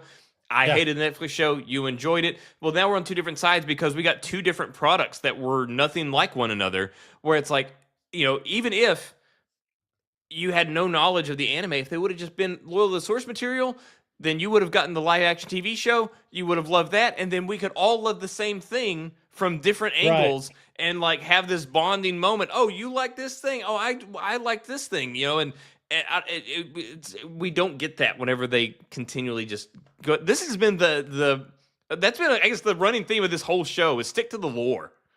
For this episode, You know, so many things that we've come around to, just do the lore, damn it. And the funny thing is, out of everybody with this Night of the Seven Kingdoms, you would have thought that I would have had because I read the books, that people that read the books always have the problem with the television show. And the weird thing is, I think reading it hasn't even spoiled the television show for me. Because the acting is, dude, I get so mesmerized by the setting and the acting and the ambience that I don't even care that I read the book. It's still so good. Well, that's the thing of when it's done well.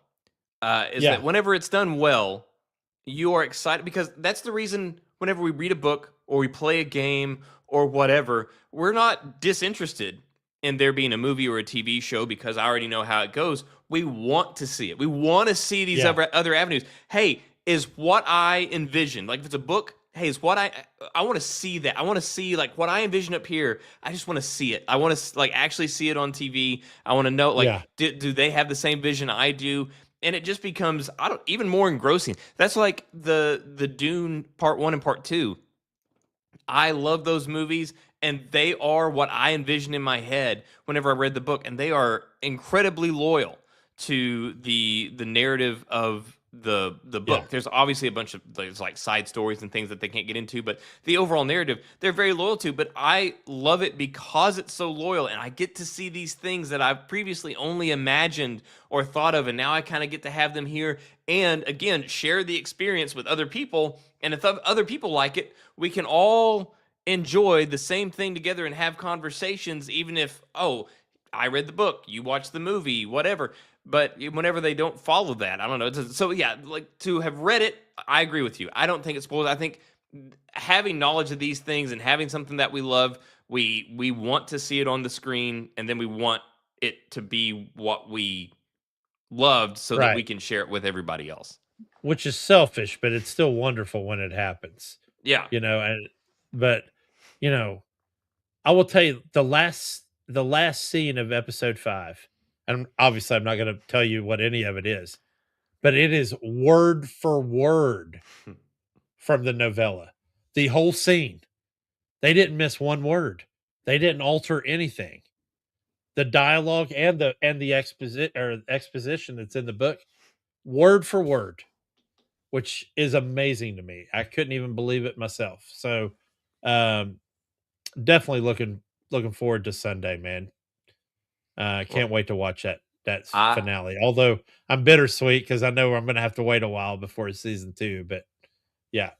Well, I'm looking forward to. Yeah, I mean it's HBO. They're going to make us wait. The funny thing is, they're either going to have to change actors. I was about to say, Egg. What about him? Because Egg's at that age where he's going to freaking either he might shoot up in height and it'll be a mess. Yeah, season 2 is going to look like Stranger Things season 5. Yeah. We got 25-year-olds. We got Millie walking around full rack. Got like, Egg, Egg's going to be, like fully, he's going to be as tall as Dunk. Yeah. So, I mean, that's going to be, hopefully they kind of like get a jump on it, but it's HBO. I don't think they get in a hurry about anything. No, but they don't. No, I'm looking forward to seeing it. I'll definitely report back on it. I'm excited. And yeah, I will do my homework. One thing, though, I don't remember what it was that we just said just now that made me think of it, but one thing that we didn't mention, and we don't have to, because I believe this is now the longest episode we have ever done. Other than the Game Awards, yes. Other than the Game Awards. But was that there was an announcement that was very exciting and then very disappointing in games, and it was the team up of the Wonder Twins, where we got to see Sam Fisher and Solid Snake together on screen in a game so that they can be skins for Rainbow Six Siege. Yay. Yeah. That's one of those things where there was. I know. Go ahead. Go ahead. Sorry. No, I was just gonna say. Well, there was. I don't remember what it was. There was some game.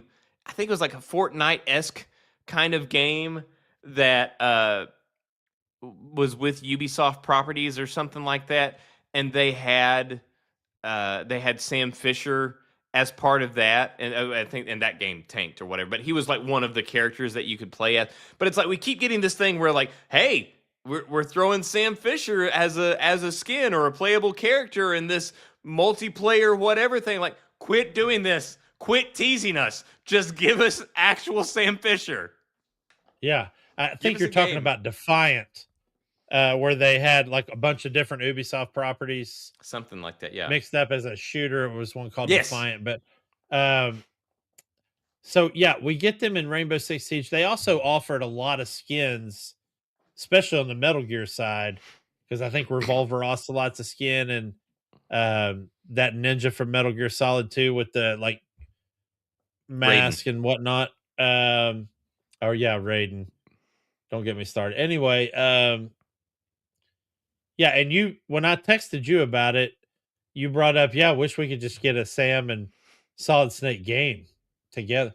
And yeah, it would be. I mean, it's never going to happen. No, I mean, but it would we're be sitting great here now. We both know it's never going to happen.